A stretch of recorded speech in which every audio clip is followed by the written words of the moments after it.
Little Ham says it's time to rock and roll. Bring the noise. 5, 4, 3, 2, 1, go. Good evening, folks, and welcome to the Etims End of Year Awards for 2025. My name is Desmond, and I am very proud to host this annual extravaganza. I have just been checking on the green carpet before our recording here, and I can see Hector down there and his finest, a fine Harris tweed ensemble. There are rumours it was designed by a Mr. Brian A. Wilson, but those are yet unconfirmed. Good evening, Hector, and welcome to the awards. Good personal friend of mine, Desi, as you know, Mr. Wilson. Merry Christmas to everyone, and looking forward to tonight. Trying my best not to swear tonight. No, feel free. You are renowned for it, so you make a great job of it. Thanks, Desi. And just coming along behind Hector, I can see Ralph Mouth there in his finest fluorescent tracksuit, recently modelled by a Mr. Martin O'Neill. Good evening, Ralph. How you doing, and Merry Christmas to everybody. Yeah, and I can see a cheeky not another penny badge on the lapel there, Ralph. Nice anti-establishmentarianism there. That's it. The rebellion starts here. Yes, and as always, folks, Monty is as ever running late. But if he does turn up, and if he did get that head of business operations gig at Parkhead, then he might be in a shiny grey suit and club tie. We'll have to wait and see. But last but not least, in the green carpet tonight, we have Karen, and I have to ask Karen, what are we calling you these days? It used to be Karen Happy Celtic Lass, then it was Karen Not So Happy Celtic Lass. I will let the listeners know, Karen is rocking a lovely Elena Sadiku baseball cap tribute there on the green carpet. Lovely fashion touch. Karen, what are we calling you these days? Karen Wait and See? Celtic Lass? It's certainly not Karen Jinxie, whatever that one's coming from. So this for anyone listening, I have been claiming that Karen is a bit of a jinx on Twitter every time. Well, it appears to be fair. It appears to be a bit macho these days, Karen. It appears to be whenever either of us claim something seems to be going okay for a player, something immediately goes wrong. Absolutely, 100%. And just to say Merry Christmas to you all. Lovely, thank you very much, and to you. So welcome one and all, and thanks everyone for listening tonight and throughout the year. This is our end of year podcast, the Etims Awards. We've got loads of awards coming up. We've got things like worst performance, the highlights and disappointments, manager, player, goal of the year. I will start by letting everyone know that the official Celtic word of the year is clusterfuck. So if you had clusterfuck on the official Celtic word of the year, please come and claim your prize. All right. So we're going to start with a new award. It could become a staple knowing Celtic at the moment, and that is the Sigh Inducing Statement of the Year award. Hector, have you any idea who could be nominees within this new award at all? There's two that stand out.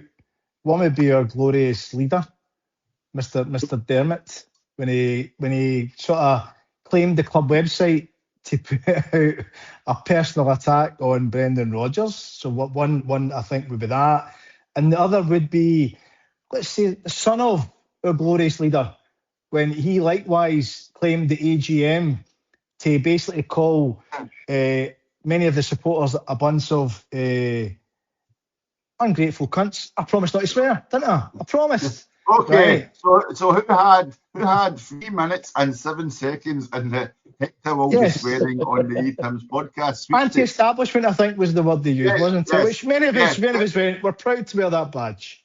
Perfectly put, Hector. So the nominees for the Sigh Inducing Statement of the Year award were Dermot's rant against Brendan, accusing him of divisive, misleading and self-serving behaviour. Then we also had the club's fact-free statement banning the Green Brigade due to, and I'm making air quotes here, safety incidents. But the shock winner, as in it was a shock the statement actually get read out at a public AGM, The shot, as Hector alluded to there, the shot winner is Ross Dermott wailing about how nice a man his daddy is. People forget that. Do you remember he had 2 paragraphs about how nice his dad was and how much his dad had done for the club? I think Karen just fell off her chair, Desi. Karen just fallen off her chair there. I did. It's true. Karen Dermott just fell off her chair there. We don't use her surname very often. Ross Dermott wailing about how nice a man his daddy is, and then lambasting those whose only vocation in life is to be anti-establishment, and by those who try to degrade the club, right? And I'd just like to highlight that Ross Dermott was nominated by many, by including STVE Steve, exiled in Texas, who nominated for the Sigh Inducing Statement of Award, Ross Dermott, shaking like Ross Desmond, I should say, sorry. Ross Desmond, shaking like a dog, shitting, trying to come over is powerful. And that is an image that I think this sums it up. So that was that. So that hopefully he's a guy we won't see much more of, but I think we may very well see him. So that was the Sigh Inducing Statement of the Year award. Okay. We'll now move on to the Worst Performance of the Year award. So Ralph, you'll be glad to know you have been nominated along with Hector, myself and Monty for this as a late contender where the complaints when the Etims last podcast ran for nearly 2 hours. I cannot confirm or deny that Karen made that complaint. I won't say a word. But do we have any nominations for Worst Performance of the Year award? Any ideas? Good grief, that's an absolutely endless list. I mean, you're just in Europe. You're talking this year, Almaty, Braga, Midtjylland, and then in the league, you've got Hearts at Tynecastle, Huns at New Year, and then you've got your 2 cup finals. Take your pick, boys. Dundee away. That is correct. Well. That is actually very good nominations, Karen. Thank you. You'll see why I'll come to you in a second. But Hector, that's a very good shout. I also had getting beaten Dundee away by both Dundee and Dundee United in the same year. Remember, this is a year award. We managed to get that. We managed to get beat in both domestic cup finals in the same year. God bless. And I also had a shout out to Paul Disdale's ChatGPT agent for recommending players. So I don't know how that's performing, but it's terrible. The runner-up here was the board's performance at the AGM, which actually secured 41% of the vote. So all of this does go to a public vote on Etimsnet Twitter. But the winner, and it was probably the beginning of the end for Brendan, was failing to beat Almaty. We couldn't even score 3 penalties in the shootout. Remember, we couldn't beat 3-2 in the shootout. The exit to Almaty in the Champions League wins the worst performance of the year. Although Finian Fabrigton at MRC Glasgow cites all of the above. So that could probably actually sum it up. And I'd just like to say the Etims podcast running for nearly 2 hours was not part of his all of the above. So we do have a caveat there. So we managed to. So that the worst performance of the year was Almaty in the Champions League. And I will warn you, that may come up again, right? I'm just going to mention that for now. Right, okay. Desi, have we not got a best performance of the year? Thanks very much. I was about to say, in interest of balance, let's go to the highlight of the year, right? I don't have a best performance, but if you'd like to offer a best performance, I'm happy to listen to it. And it's the year, it's not the season, right? It confuses some people, notably me, right? But if it's the season, it would obviously go to May this year. But it's the year.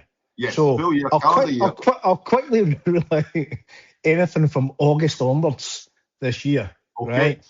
So let's get back in time. I think for me, there was a few earlier on in the year. Won the league at Tannadice. Was it 5-0 at Tannadice to win the league? 5-1 at Pataudry.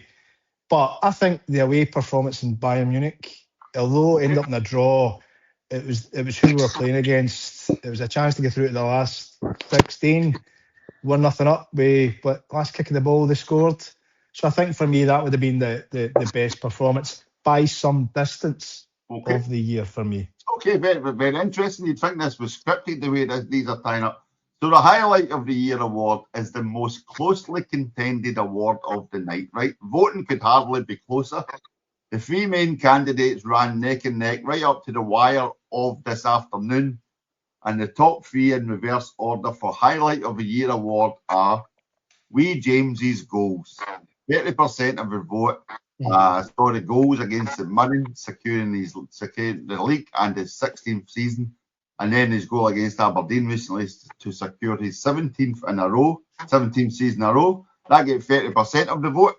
Runner-up with 32.5% of the vote was winning the league, something that we should never take for granted. And given the current situation, many fans may be appreciating that a lot bit more. And again, as Hector alluded to there, the winner goes away back to the 18th of February 2025. Running Bayern close, scored 36% to win the vote. Kuhn scoring, and then Alphonso Davies equalised in the 94th minute. Typical Celtic though. We love clawing defeat from the jaws of victory, but how we all thought we were going to kick on from there. Remember hope, folks? Remember when you had hope? We all thought we were going to kick on from there, weren't we? Didn't we? Okay. 100%. So that means the next award is Disappointment of the Year award. For sheer balance, we move on to Disappointment of the Year award. So Ralph, Monty's not here because I did have noted for Monty it's clearly Brendan going and the biggest disappointment being Lenny not getting the job for a third time. So I'm sure he's still got hope for that. Have you any nominations for Disappointment of the Year award, Ralph? See if you can get this. Again, it has to go to the board for the way that they've handled the latter half of the year, with Brendan obviously having his issues. And I'm beginning to come around to his way of thinking now that he didn't get to do what he wanted to do.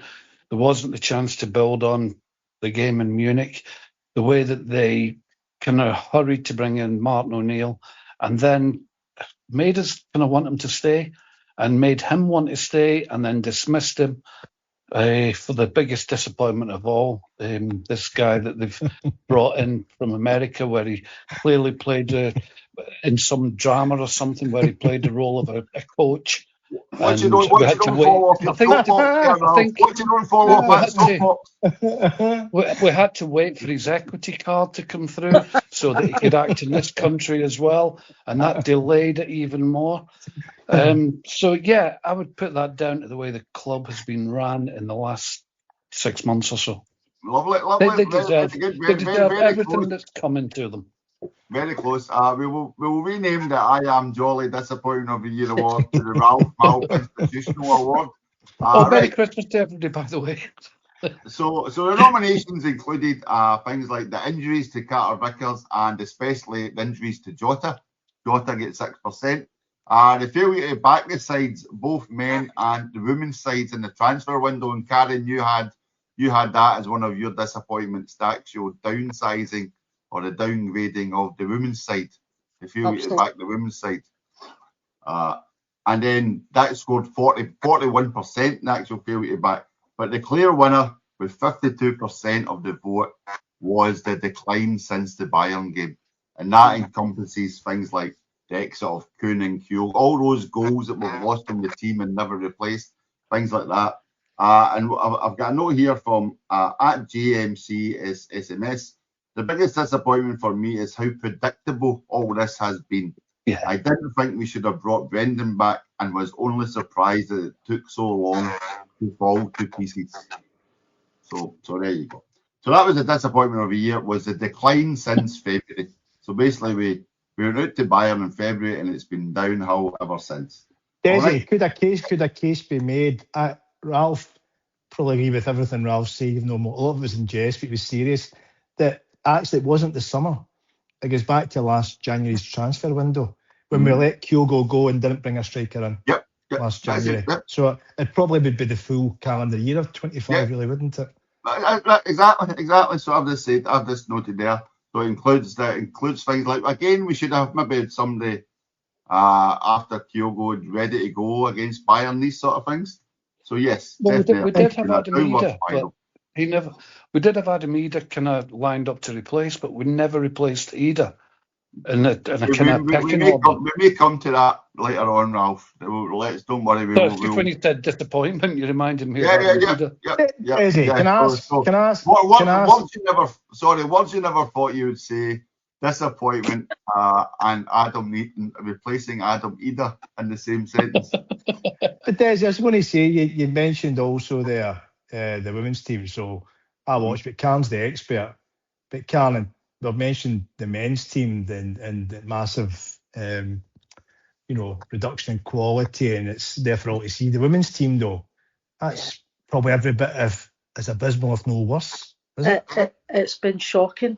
It really has. They've decimated the squads, and knowing that they had several long-term injuries, that they never even brought in, loan replacements for a period of time.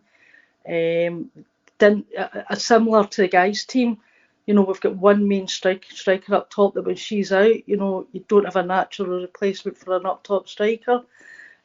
Left back, right back, centre backs were sparse in those positions, so that you get another injury there. It's right. So I mean, I've started bench watch. This season we have never had our full complement of players on the bench. We've never reached our 9. We're playing Hamilton Accies, who are bottom of the league on no points up until their last game, who the twice we've played them have had their full complement of 9 players, and I think that just sums it up.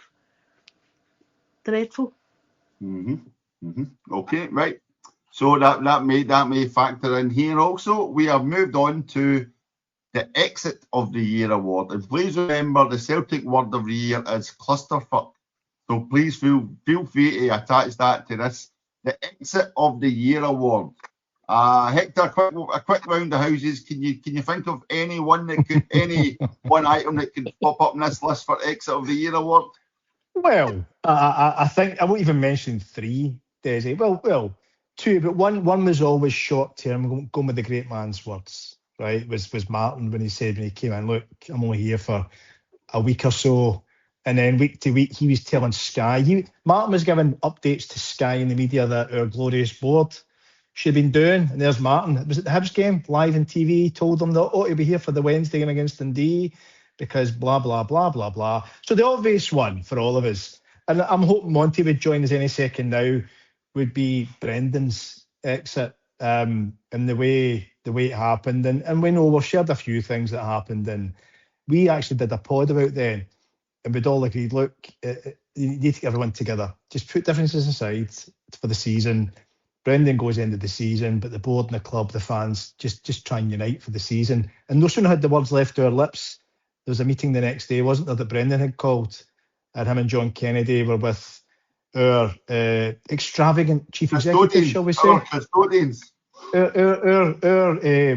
Our chief executive, who really has the charisma of to sort of to quote Billy Connolly, like a fart in a spacesuit, really, doesn't he? So we had him and Mackay there, and our other glorious leader wasn't there, but he was phoned just after it to say that our man's going to resign unless we come together. And our glorious leader said he can fucking resign then, and phoned up Martin within half an hour. So I think history has shown that we get Brendan coming back was a sore point for many, but we're all in the same position. However, I think history will show him maybe in a kind of light this time round than the first time round, leaving by the virtue of events and words shared by the board over the last month or two. Yeah. Very good. That received 35.6% of the nominations. The shock Monday night news of Brexit, Brendan Rodgers' exit. Sorry, I should say his resignation. All right, so I'll carry on, Karen. I think I've got an idea what you're coming to. Well, I want to come to something that was actually remarkably seamless, and that was Elena leaving, and Grant Scott coming in. Remarkably for the board, they actually went about their business in a professional way. It was pretty on the card. Everybody could see that Elena wasn't going to get a new contract.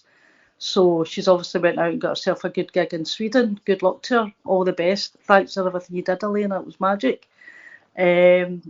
But I think bringing in Grant Scott, the way that they did it was absolutely brilliant, and it pissed off Hibs as well. So, good move. Oh, shocking, because I did have that in my Wait a list. minute. How There's a did you ticket hear to that the there? podcast. What the fuck's going on here? I know. Aye. So, did Look, you realise, does all I anybody can- remember at the start I said, what should we call you now, Karen? I was Aye. actually touching on double agent. You know what I mean? No, Infiltrator. all I'm going to put this down is weird things happen in the universe, and that was one of them. Okay, so I did have that in my list. I did have that just below Brexit.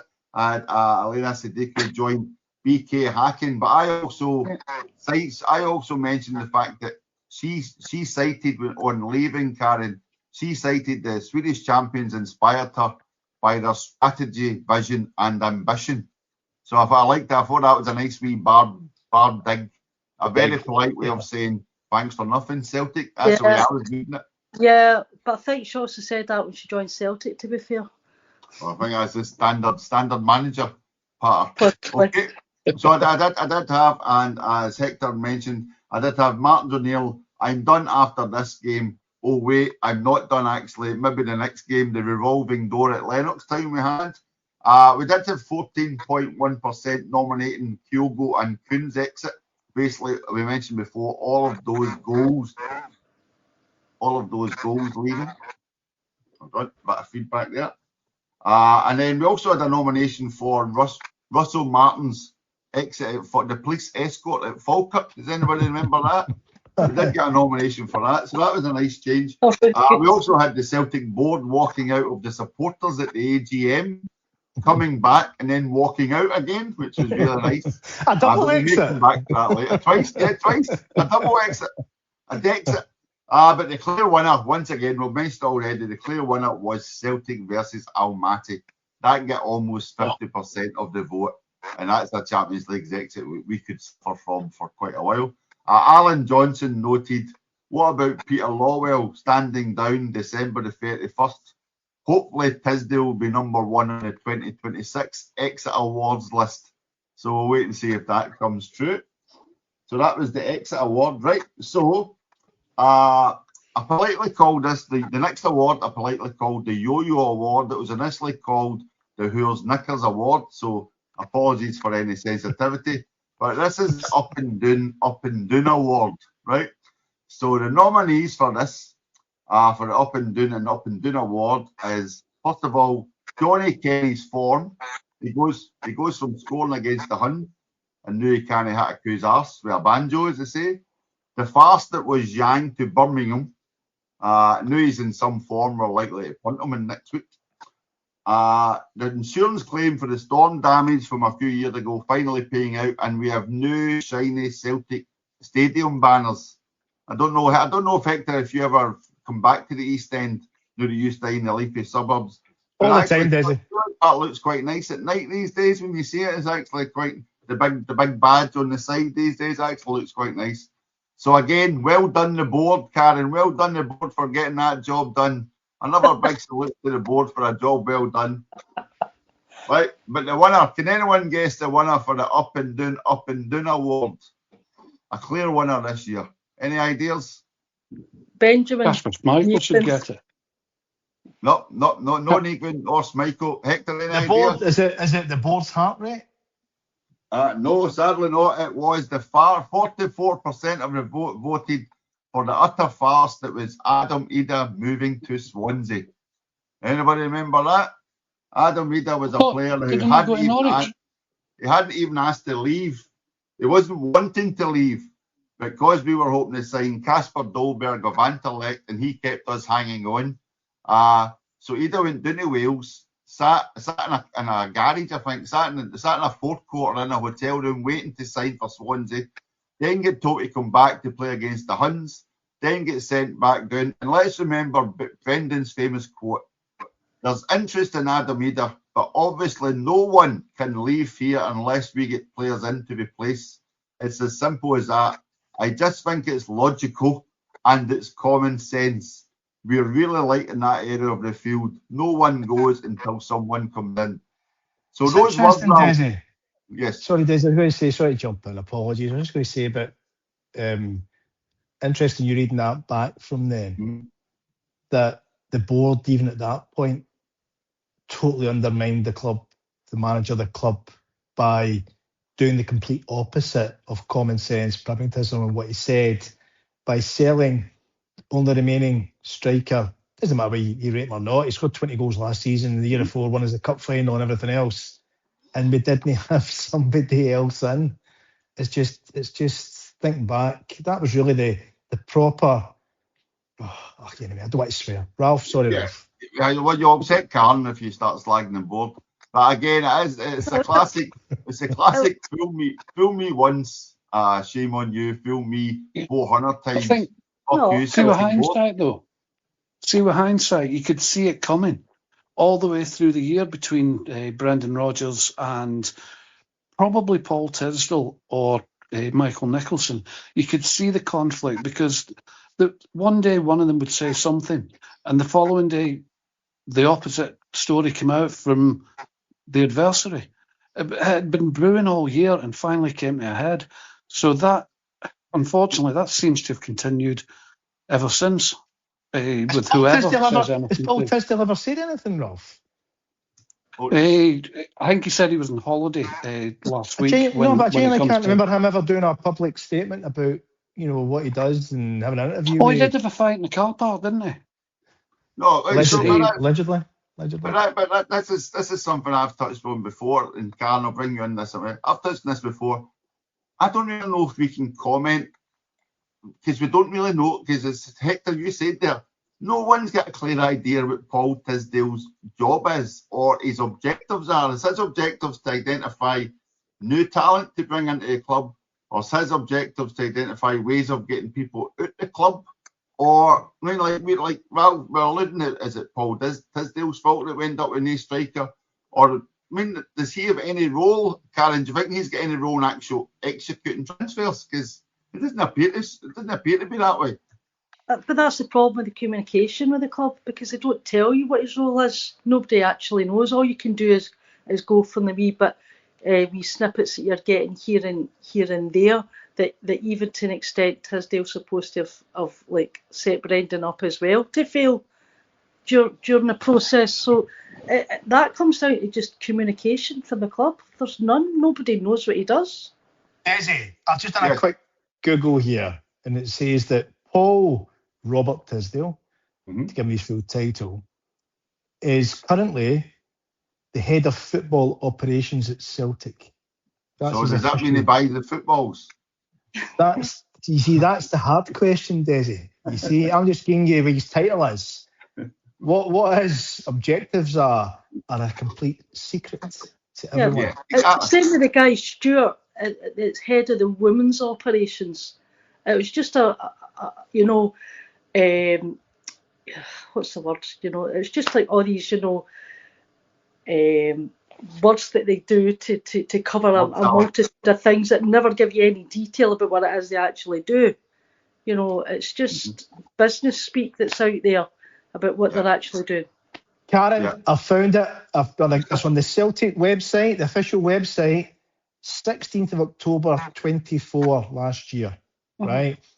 Paul, an actual statement from Celtic. Right. Paul Tisdale appointed Celtic's head of football operations. Right, you ready for this? In this new strategic role, reporting to the board, not to the manager, to the board, Paul oversees the development and management, fuck's sake, of effective operations to support high-level football performance. Fucking cut to the chase. Right. Stop there, Hector. Hector, stop there. Stop there and read back exactly what you said there. Because it doesn't tell you anything. Well, I'm coming to that bit. So, it supports high-level football performance. Here we go. Including the identification and development of talent. Wait a minute. Hello, so Sean. He identifies talent. How does he develop the talent? What about the scouting network? And wait a minute. In line with the club's objective, develop Champions League players through our academy and recruitment. Blah, blah, blah. It doesn't... He fucking... Sorry, Karen, I did promise not to swear, didn't I? No, it's okay. But but Callum, fuck it, I don't care, right? Paul assisted this to do nothing. Michael Nicholson, fucking Beaker from the Muppets, beep, beep, beep. He went, blah, blah, blah. He said nothing as usual. Fucking Brendan went, who the fuck is this guy? Paul wears shite clothes and a daft hat like Ralph. He likes a hat. It's a huge honour. Can't wait to join the team. My remit is fucking blank. There we go. A whole statement for Celtic How that can he said nothing. possibly develop Champions League players? He spent his career in English Division 12 or something. But that's pathetic. What that tells me is somebody's put him in to keep an eye on the manager, to report back to the board and say he's undermining this. The guy should be chased in London Road with a bat. Right. I like that. I like that thinking, Ralph, and I will come back to that thinking in the next bit one award, right? So just keep that in mind. I'll come back to that. I'm just waiting for Hector sign when we come to it, but we'll come to that in the next award after this award. So Ralph, this is called the Oh No Kaspar Award, right? And it may be the coolest award of the evening, and I'm not even going to apologise because I've been moaning about Kaspar Schmeichel for a year now. You don't moan, Desi, do you? I know. All right, I've been reflecting on Kaspar Schmeichel for a year now, right? I've got here my notes. Another older Celtic keeper who's starting to look like he might be heading towards the end. It's been quite a year for Kaspar Schmeichel, Ralph. A fine shot stopper, but he seems to be getting more frustrated. He's not a shot stopper. He just gets in the way. That's all. Right, now and again, hold on, Ralph. It looks like it's going to be a good save. Right, okay, right. Because I've got here, there's been a few fuck's sake Kaspar moments this year. Can you guess what any of the nominations are, Ralph? Or the cup final for a start when he flung it in there. What one, Ralph? What one? The game against Aberdeen. When he put his horn up and he hooked it into the net. That was coming for day one. It cost us a treble. That cost us a treble, that. Because they were never going to score. They were never going to score that game. Aberdeen. When people talk about these trebles, because we get a few of them in kind of quick succession, people are saying, oh, well, there was no opposition, there was no nothing. That's all it takes to cost a treble to stop it happening. And obviously we managed to do it again a few months later. So we've actually lost 2 trebles in a year, although we'll probably lose a lot more next year if we keep this idiot. But at the moment, we've lost 2 trophies in succession. And again, Schmeichel, he's got this habit of flinging the wrong arm up. Ralph, St Mirren are going to beat us anyway without that. We know that, but we were terrible. We were terrible. But he could have tried to keep the score down or something. Moved about a bit, that kind of thing. Right, so no, the Oh No Kaspar Schmeichel moment for me was that was the beginning of the end when he flung it in against Aberdeen. Okay, very good shout, Ralph. You are correct. In third place, 15% cited the Scotland lob from Kenny McLean of all people. But in fairness to Schmeichel, he was up the park trying to help generate a equaliser so we can. But it did look as though he was running through Trico towards the end, trying to catch that ball. With 25% voting for and runner-up was when his mobility scooter gets stuck in the mud during the League Cup final when he was caught in no man's land, and that was just the end of the end for me because that was just fucking pathetic. But the winner, right? And again, apologies for ranting here, folks, but I'll try and keep it mellow as I can, right? The winner, which should basically be sponsored by Jimmy Tilleen of Aberdeen, as in my opinion, it saved his job and it cost us the cup and the treble. And no amount of Jimmy Tilleen's brilliant tactical masterclass bollocks will ever convince me otherwise. Aberdeen won in that fucking game and Schmeichel threw that game away for us. I mean, that was all. Was that Scottish? So 60% of the people agreed with me there. But we all know the manager. Not with me, Because remember, Schmeichel had an injured shoulder. And we brought him back. Because he'd been practicing flinging him in the net and pulled a muscle or something. Hector? I would just say with Sinisal, all right. He was brought in. We actually did a bit of planning. The Rodgers brought him in. Kaspar was the year, and this should be a transition. And it's the time to do it. And I know he played against Livingston at the weekend. The first goal's nothing to do with him. That was just horrendous. The second goal should have done better. But our point's this. people go, look at that. He's just in. Kaspar gets in the neck. But that's his first game in months. Anybody outfield keeper, they need a run of games, right? You see, after maybe 6 games, you can start to build an opinion on somebody. What we say with Sinisalo, he got a run of 6 games last season, and he looked pretty solid, right? So he deserves criticism in the second goal. He should have saved the second goal Livingston scored at the weekend. But he needs a run of games to get to know his defence, the system cough, the system, how we play, familiarity, and get a bit of confidence. So don't jump in Sinisalo's back too soon, folks. Give the guy a few games. Okay. He's got no chance because he's playing in front of 3 defenders. No, I'm defending him. I'm laughing because I can agree with you. He's got no chance whatsoever because he's got Tony Ralston, and I love Ralston to death, so to speak. But you're defending Kaspar, but you're also defending Kaspar then because he's got the same situation, hasn't he? Aye, but he flings them in the net regardless of who the defenders are. That's in his positional sense. No, Kaspar's past it. This guy's coming in. He's playing in front of 3 defenders instead of 4. One of these guys who's playing in front of 3 defenders. And he's forever going to be linked with Tisdale because he came for Exeter. So anything he does, he needs support more than anybody else. And for people not to get him back, because there is a goalkeeper in there. I think he's a good, steady goalkeeper, but I don't think he's the answer. I do think we need to bring in somebody with a bit more experience. But I'll put that bit on Brendan as well, because last year I think there was a lot of opportunities, the League Cup games where he could have played him. He didn't play him until Schmeichel was injured last season. This season he started him in the Cup games. So I think he should have been given more introduction in the team last year.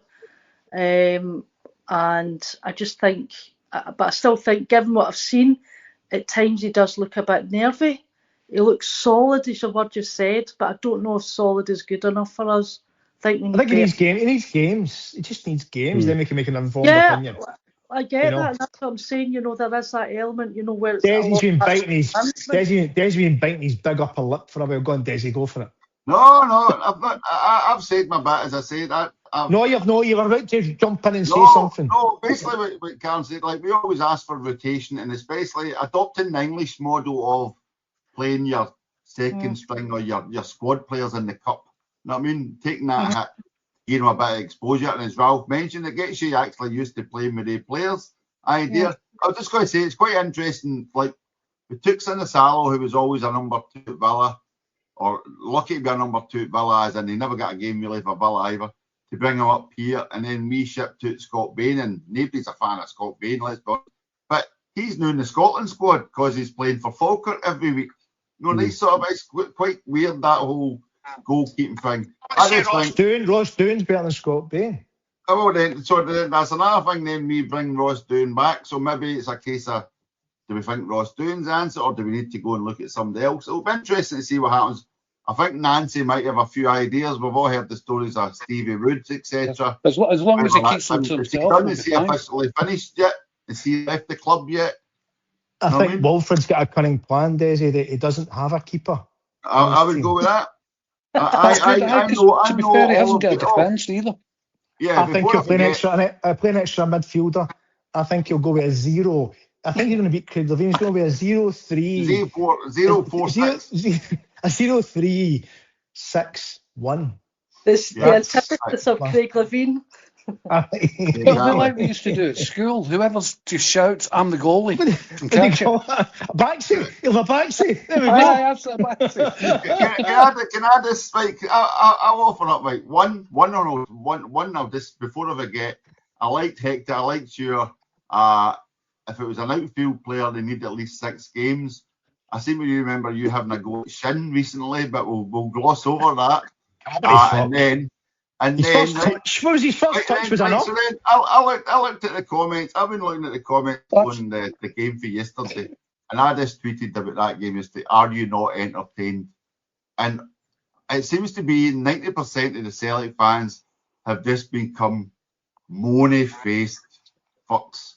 Where's the defence? Have you not seen any of our games? Watch the game. 1-4-2. Just enjoy it.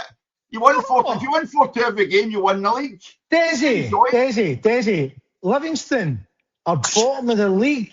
Aye. Right? They've scored 2 goals this year. Right. Up until yesterday. Livingston could and should have scored 4 goals against us. We should have scored 10. No. We shouldn't have scored 10. Let's not make things up. The second half, we were abysmal yesterday. And Livingston, I'm sorry. Desi. We all want Wilf to be a success, and Timo's going to shove it back in our faces. You do, right? You're just being an old curmudgeon as usual, right? Because even if he's successful, we'll get somebody else in like him afterwards because it works and it doesn't, it won't, it can't. I think the best thing we can do is to get him to live somewhere too far away to make it here in time for the game. No, but let's be honest, right? This is the challenge, Daisy, right? Livingston, who are bottom, right, have scored an average of a goal a game, if you're lucky. Really should have scored 4 goals at least against us. And we want us to win and play great attacking football, but come on to God, we had no control. We're going to hold on, Desi. You ever win 1-0 or you ever win 3-2? But it depends who you're playing against. I'm just asking you a question. No, but if I'm playing against a team that's a better quality team. No, it doesn't matter who you're playing against. If you could win every game 3-2. Of course it matters. If you could win every game 3-2 or you could win every game 1-0, what would you take? We don't win every game 3-2. We're not winning every game. We've only won half the games we've played. Is it half? No, it's not even half. We've won 2 out of 6 or something. We're not winning games. We all want, apart from Ralph, Wolf to do well. But your eyes are watching, right? And you're going, this wasn't Roma. This was Livingston. Roma, we expected Roma to turn us over, and they did easily. That's no surprise, right? Although the first half was really, by our standards, poor. But Livingston, my God. Then we're going to Fir Park on Tuesday night. Motherwell's done great this season. Let's be honest. See if I was asked you all right now, what do you think the score will be? I reckon we go, it could be 4-1 to Celtic, it could be 4-1 to Motherwell, it could be 4 each. Nobody knows. Mm-hmm. That's where we are. We will. Nobody's got a clue. And do you know what if you watch a game yesterday, watch it back, they look like they're not being coached. They look like there's no plan whatsoever. And in the last 2 games, the 2 games that we've won, it's been the senior players that have grabbed it by the scruff of the neck and just at least tried to drive the game. The senior players, I mean, Tierney, McGregor and Forrest. Yeah. But you don't know what the local lads that are maybe playing through pride. The problem is the defence. We're left wide open. Any decent team is going to rip us to pieces.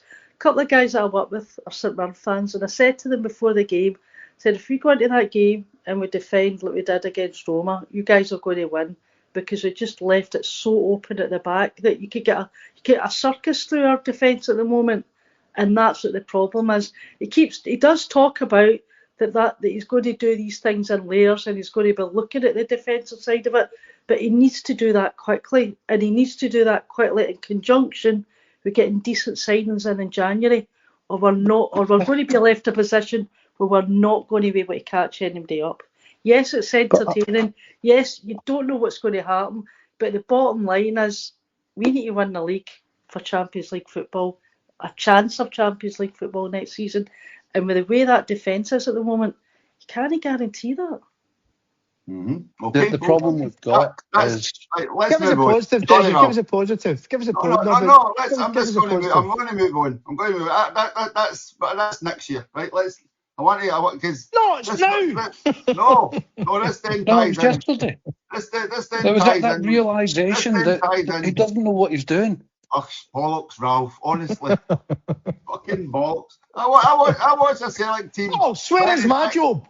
Trying to play to the advantages of they're basically talents moving forward, and you can see some lovely moves moving forward. You can see some lovely link-up play for the players. So get a striker, an actual striker. They can actually be on the end of a ball, and you can have all these games finished early doors. Get a decent right full back. If you got Johnson back or whatever, get a good centre half. There's he's loads not back of opportunity till here. April or May. But Do you that's know the what I mean? thing. No, Do but you that's trust we'll them see to what bring happens in in the window. players But capable of playing at that level? Because I don't. I do We think had elite Taylor coaches Hall- and we wouldn't have given the Taylor players. Hall Never has mind its this year. merits. And if you don't think they're being coached, then you're obviously watching a Desi, different he's game. playing Tony Ralston. Not Isn't it just jail? once.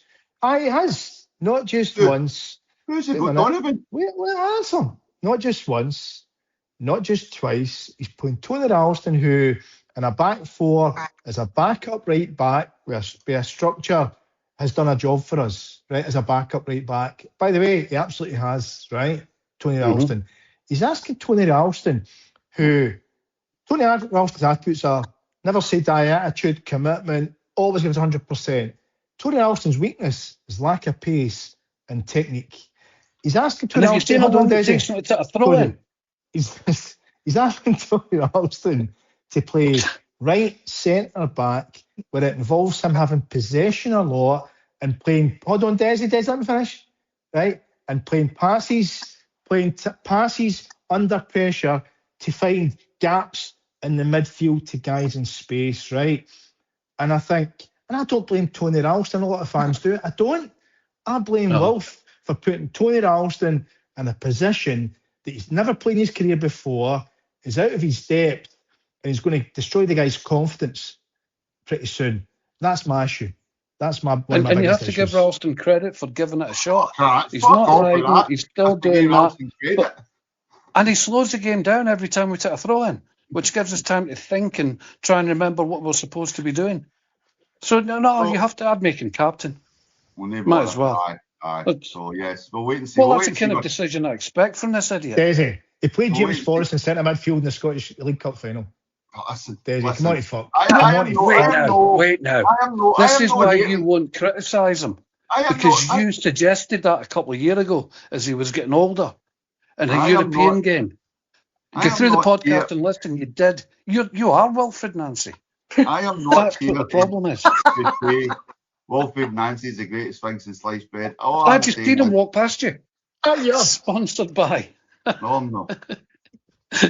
I'm just saying. That was a quality deal.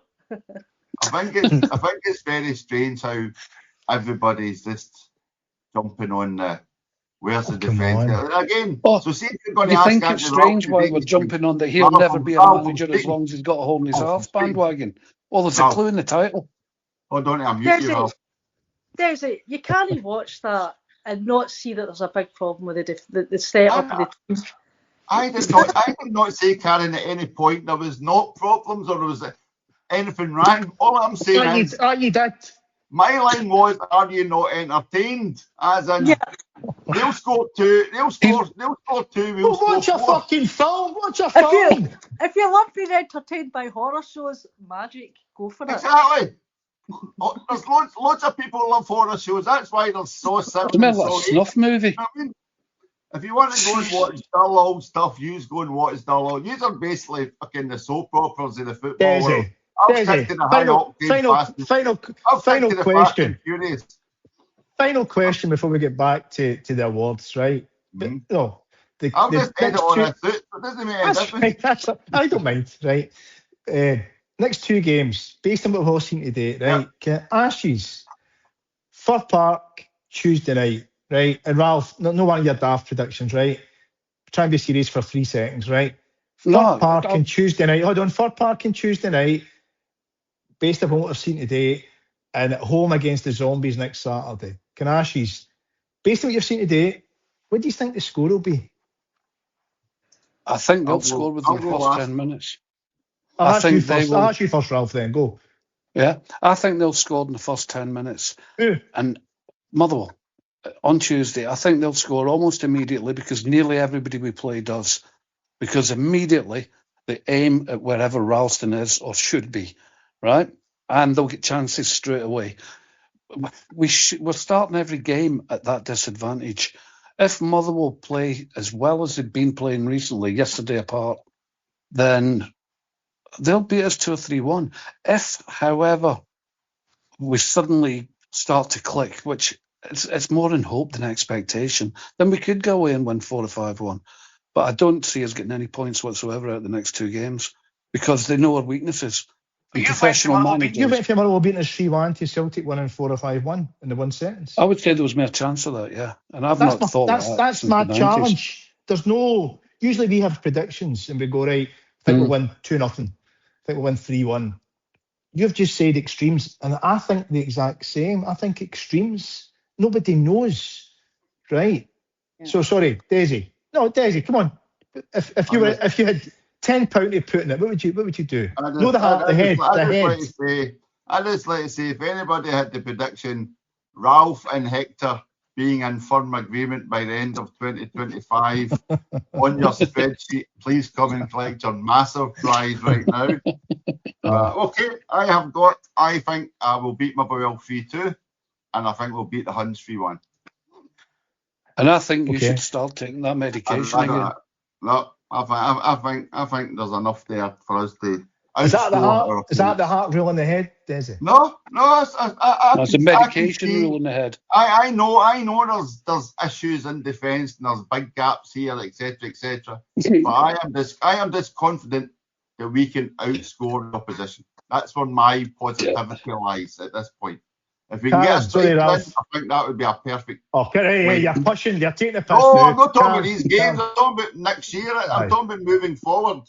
If we can get that actual striker in, then that would be a lovely pivotal point to drive that whole team forward. Karen, what's your narrow band or scoreline window for the 2 games? Right, on the basis Motherwell have definitely gone off the boil and are really clicking up top, I am going to go for a 2-0 win for us on Wednesday. Are you fucking mental? Yes, yes. Did you say nil? No, I said a 2-0. What are we going to do? Play with 5 goalkeepers? It's nil. No, I'm saying a 2-0.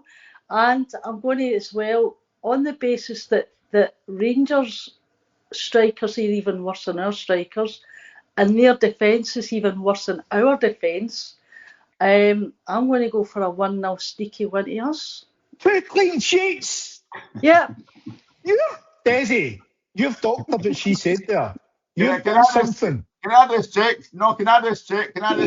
You know how you get online. Write down the statement that if you were being held hostage, people would know immediately that you needed help. that sounded like one of those. Karen, even Daisy's in shock. Even Daisy's in shock. I know, but I'm a woman, that's my prerogative. Right. So there we go. At least next year's awards are looking very exciting. Let's just say that. And again, this shows you why early on, worst performance, the length of an Etims podcast was cited, because we're already added 25 minutes on there that were not accounted for. Right. So the next award, and I'm waiting for Hector sighing here, right? The next award is the Slim Shady Guess Who's Back Award, right? So we've had some unusual returners popping up this year, Celtic related. The nominations include, the first nomination is Mr. I Never Actually Left Gavin Strachan, Hector, who somehow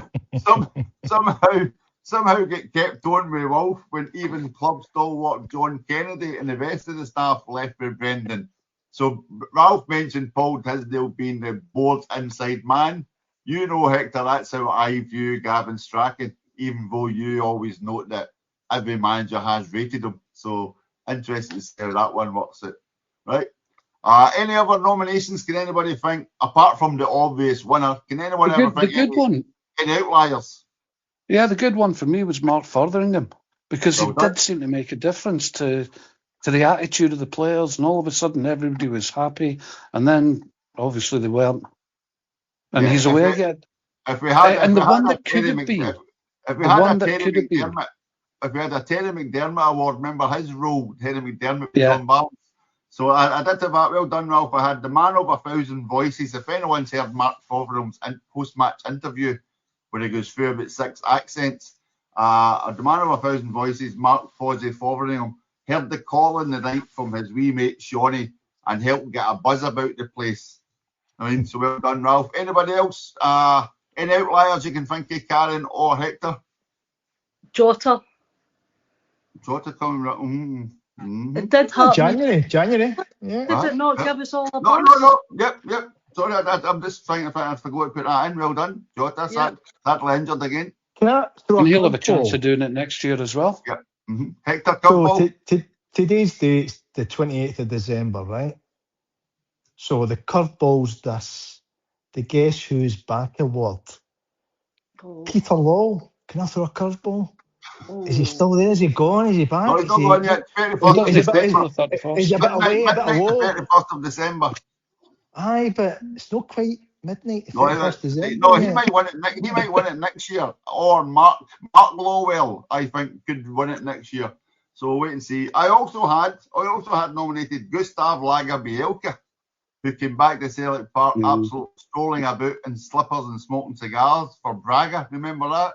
And then went to Ibrox and did the exact same. So he was never good enough for us, apparently. But the winner of Guess Who's Back Award with 73% of the vote was, of course, Martin O'Neill. He came, he made his classic wee quips in the interviews, and he got the team to a final and got his back joint top of the league and a win versus Feyenoord away. He departed with many, and as Ralph alluded to earlier, it was nice to hear that, Ralph. He departed with many and also himself, wishing it had ran on longer. And again, Ralph, I like when you mentioned that, because I did think that was a bit, when you mentioned it, made me think it was a wee bit kind of shit in the board. They kind of like hung that wee carrot out for him as if, hold on, there's maybe a chance here. And then it's next week, it's maybe the week after then. And then suddenly as he gets comfortable in the role, no, thanks very much, you're away. Well, and that was all You very seen that helpful. video? After the last game when he was in the dressing room saying cheerio to everybody, you could see the respect they had for him. You could see how much he was enjoying it, but also it was that kind of bittersweet moment. I think it was Yang walked by him and he says, just keep doing it, just keep doing it. And that's all a matter. It seems simple, but that's the main thing for a manager to do, is to give that encouragement, to give that support. Whereas, I don't want to compare him. It's chalk and cheese. I don't want to compare him to the guy that's in just now. Desi, it's not even hindsight, right? If Martin had been there, we'd be about 6 points clear in the league. We'd have won the League Cup. And the way he had us away to Feyenoord, the shape, everything what they're doing, I wouldn't have ruled us out taking at least a point against Roma. So there you go. I cast uncertainty in the league. If he was there, with a trophy in the cabinet and probably a good chance of getting through to the knockouts in the Europa. Yeah, okay. We made Just a final word on that. He provided the unity that was missing. He provided unity amongst the squad. He had the support on his side. He kind of did most of the board's work for him. And maybe they were just afraid of him becoming too powerful, again, like he was before. The way they were maybe with Rodgers, the way, it's not the same board, but it's kind of Celtic's way of doing things, like with Steen and so on. Once the manager becomes too popular, they get kind of sideswiped. So and it becomes back. Saying, Ralph, is basically the equivalent to the United Nations peacekeeping force. Is that what you're telling us? That's pretty much what he done when he was there, and he get pushed out of the way again, because that was taking the power and the authority away from the board. Because if he turned around and says, "Look, they're no gimme players," then there's not a single supporter would back the board, and that would be the end of it for them. He was too popular for them, but obviously for us, he was the right guy. So. He ticked a lot of boxes, and maybe, as you say, maybe outstayed his usefulness for the board, but we'll never know. These things we'll never know. Right, okay, as is normal, for any award show, we try and look back at people who maybe passed on this year. Apologies in advance for anybody I missed off this short list. Guys, when you hear this, if you can think of anybody, please shout out. And again, anyone listening, apologies if I missed anybody. But a wee nod to some of the Celts we've lost. John Clark, Lisbon Lion legend. John Fallon, the 12th Lisbon Lion, goalie never going. Evan Williams, the goalie in the 1970 European Cup final. John Dixie Deans recently. So many goals, and we discussed his Bob Marley connections recently. And then just the other day, John Robertson, Martin O'Neill's assistant during the initial rebirth. And also Jack McGinn, former Celtic chairman and Scottish FA president. So that was just some of the Celts we lost this year. I'm not sure. Is anybody immediately? I mean, I forgot. I was going to just slightly different. So absolutely, we've all discussed it in the pods this year and our thoughts and loving prayers with all those great Celts. Just to add, I suppose, a wee bit. Just that anybody who listens, who's a Celt supporter, who's lost a dad, a mum, an uncle, or auntie who took them to Celtic games, who've passed away this year. All of us on here, I think, have all lost a parent or parents. So just thoughts and love with you all this year. Yeah. Thank you, Hector. Very nicely said. Okay, so we'll move on to we're moving into the big awards, so to speak, of the Etims yearly calendar. First of all, we're going to start with the Celtic Manager of the Year award, and we've had more options than usual in this one. We've had more options than usual, right? That just shows you how bad it's been. There are four nominees. Who do you think was the least nominated for Celtic Manager of the Year award? I'll start with you, Karen. Who do you think was the least nominated? It's going to be Elena, isn't it? Okay, I'll move on to you, Richie. Ralph? Who do you think was the least nominated Manager of the Year? Oh, it's a mystery, isn't it? Okay. I'm going to have to say Wilfred, but then again, Hector, on a technical issue, he's never a manager. The way Desi said this is a curveball, right? Which means it's not the obvious one. I think Desi's used one of his 200 Twitter accounts to ensure that Wilf didn't finish bottom. Brendan's bottom, I think. I've told you ever since they brought out that you have to prove your age on these certain websites. I get rid of all these Twitter accounts, all right? So the answer is, with 4.5% of the vote, coming fourth in the nomination of Celtic Manager of the Year award was Brendan Rodgers. He only scored 4.5% of the vote. Most people didn't like the way he was resigned, but somehow for everybody, I think it felt like the end was already in sight. So maybe that's it's amazing how the guy who won the league back in May and Kaspar caused us a treble, wasn't it, him? In the Bayern game, it's amazing how memories, and I'm guilty as MD. Now sometimes it's only the recent, isn't it? Kind of recent things you think the last few weeks, the last month, 2 months. But if you look at the whole year, it's just daft. So Desi, well done for doctoring result with all your Twitter accounts. Bravo. Listen, I only interpret the stats the way I see fit. I may move figures around. No one will ever know, right? But third place, Karen, was actually 6% of the vote for Elena Sadiku, who gets 6% of the vote, even though she was let down badly by the board.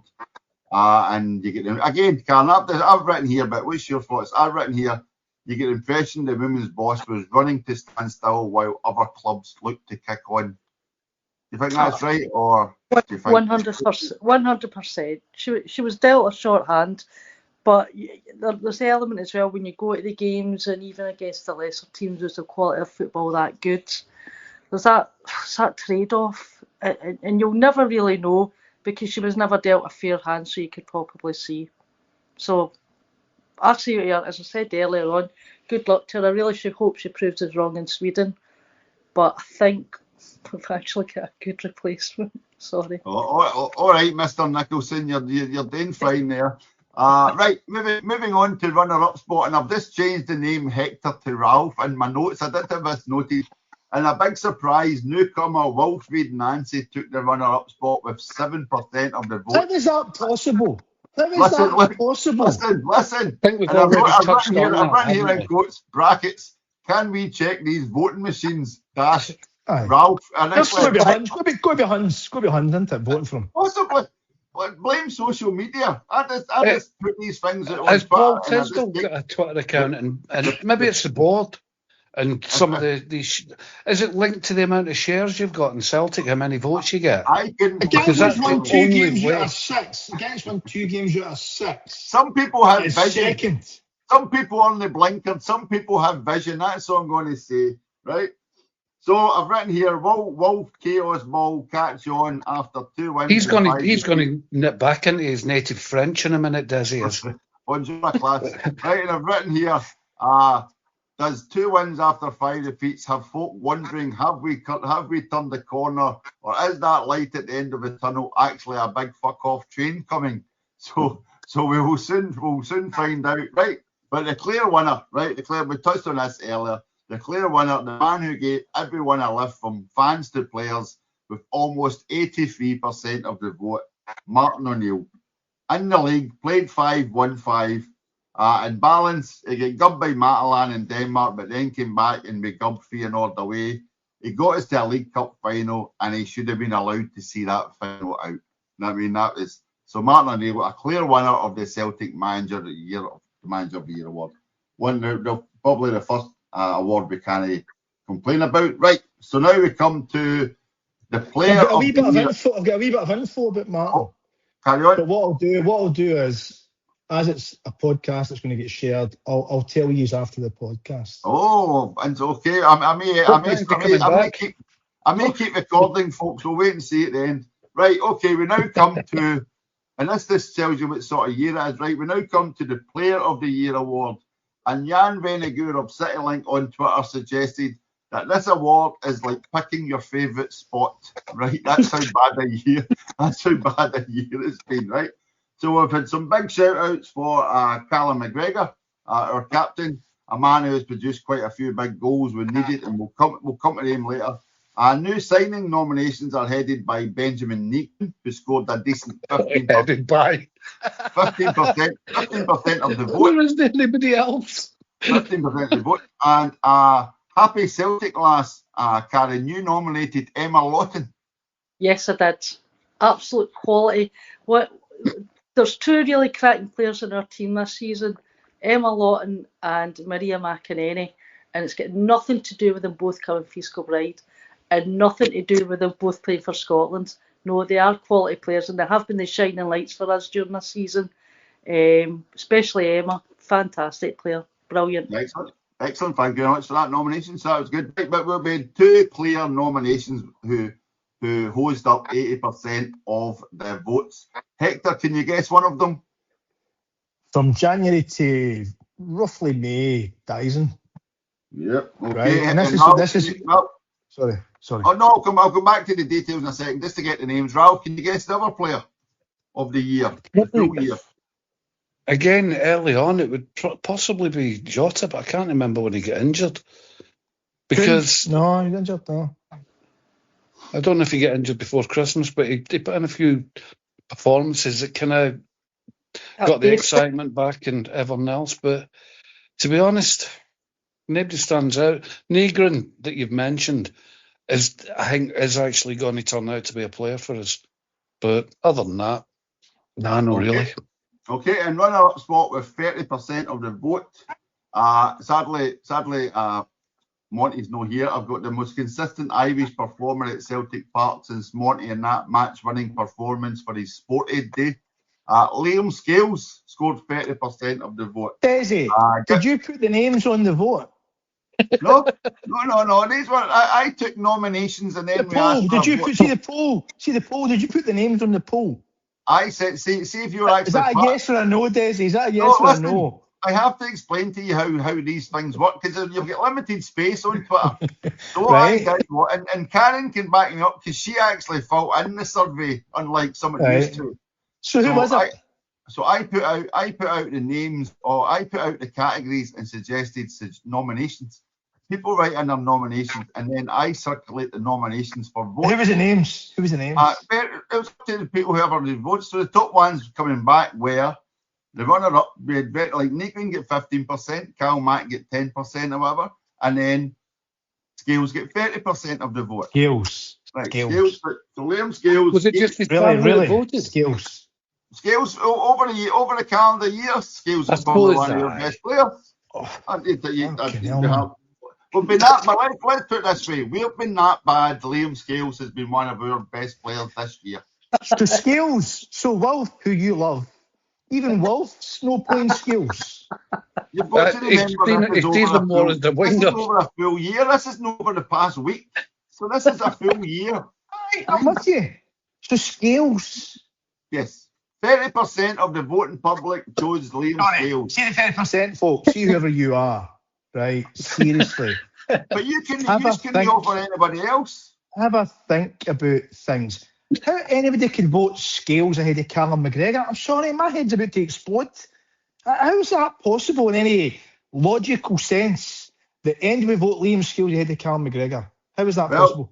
There is a phrase that defences win your leagues and strikers win your games. Scales has been part of that defence and won the league. You can't get any defence. No. I know, but we won the league back in May. When was the vote done? The vote was done just the day, yesterday. On the year, based on the year, not based on this last week.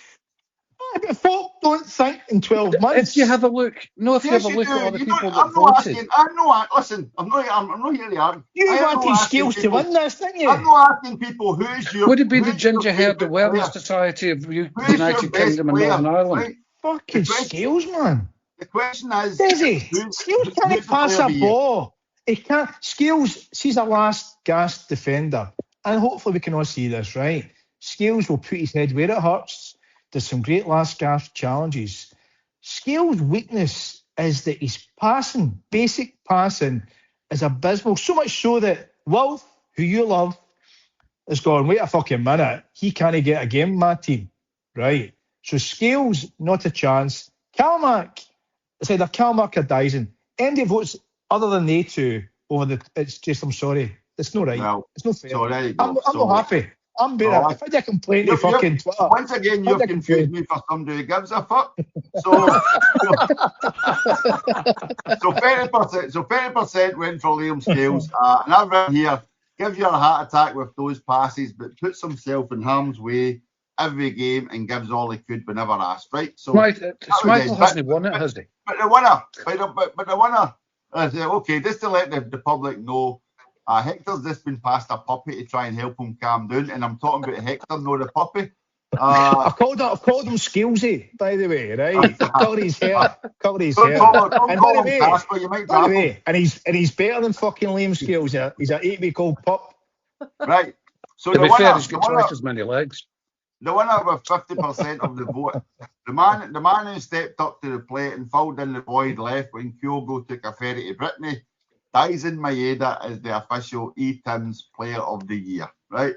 51 appearances and 33 goals last season, then rolling into 27 appearances and 7 goals so far this season. And that was after goal scoring form which saw him earn a planned move to Brentford, which of course the Celtic board fucked him over with. So no wonder his form dropped a little. Are you sticking by that, the play we were going to get from Brentford? Did that happen? Are you sticking by that rumour? I watched him last night. He was playing yesterday. So he could be perfect that right centre-back position. That window may have closed now that he's back in the Brentford team. What player's that? Christopher Ayer. That was the rumour that he was. I thought it did Dyer. I thought it was just a kind of usual thing that we'd end up bringing in Dyer. Right, so in finest Celtic tradition, we've got a player of the year, and I've written down here, final sentence, will we see him exit in January? For Dyson? Yes. Oh, don't. I mean, that's supposed to be back on the cards. I got a little bit optimistic last week when Wilfred was talking about him, saying he seemed to have his head and he seemed to be quite happy to stay just now. So at least get optimistic until the end of the season anyway. But then I saw some rumours surfacing again today that he might be... What was the rumours, Karen, out of interest? That he might just be going to England again. Nowhere specific, but it was on the cards. Everton's the one that I keep hearing. Oh, well. There's an issue with Brentford. So and obviously, you've got Callum McGregor probably going to join Brendan Rodgers. Just watch how Nancy talks up Kieran Tierney just lately, because that'll be your captain in January. And who's coming in for Scales? Fucking Hamilton Ackies. Hamilton Ackies. So again, I will be interested to see what happens to Dyson, but that's the usual Celtic. We end up fucking everything that's nice in life. We end up fucking up. Right, we're moving on to. We're almost in the final stretch. We're moving on to the Goal of the Year award, right? So, Ralph, your perennial favourite, the first nominee, as always, is Mr. Mikey Nicholson, Esquire, and our goal is to be world class in everything we do. Objective. That always gets mentioned. Any nominations? Karen, I've got a doubler for you. Do you remember the two that you've nominated, or at least one you nominated? I certainly nominated Maria McInerney for a goal against Glasgow City because it was an absolute... Did you say Frank McAvenny there? Maria McInerney, yeah. Can you talk us through it, Karen? Yeah, it was a wee ball just given to her nicely outside, at the left-hand side, just outside the penalty box. She took it, turned beautifully, and a beautiful chipped lob right into the back corner over the keeper, who's the Scotland goalkeeper, quality keeper, but it was just done all in one move. She knew what she was doing, beautiful into the top pokey, and man, what a goal. Lovely. And then she beat it at the weekend by scoring just for the halfway line for the kick-off. It was magic. That must be the quickest goal ever, Karen. Quickest goal ever, surely. Yeah. So again, perfect, Karen, perfect sum up, because I did take fear.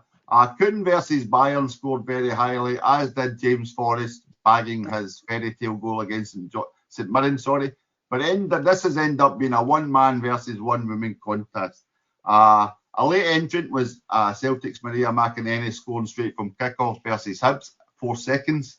And also nominated by yourself, Karen, Maria McInerney's 2-2 draw goal, as you just mentioned, against Glasgow City. But this is one for Hector. It turned out to be a one-man contest. One man, 2 goals. The first one was Callum McGregor versus the Huns in the League Cup game. If you remember that. Good old Jack Butland going the wrong way. That gathered a lot of votes.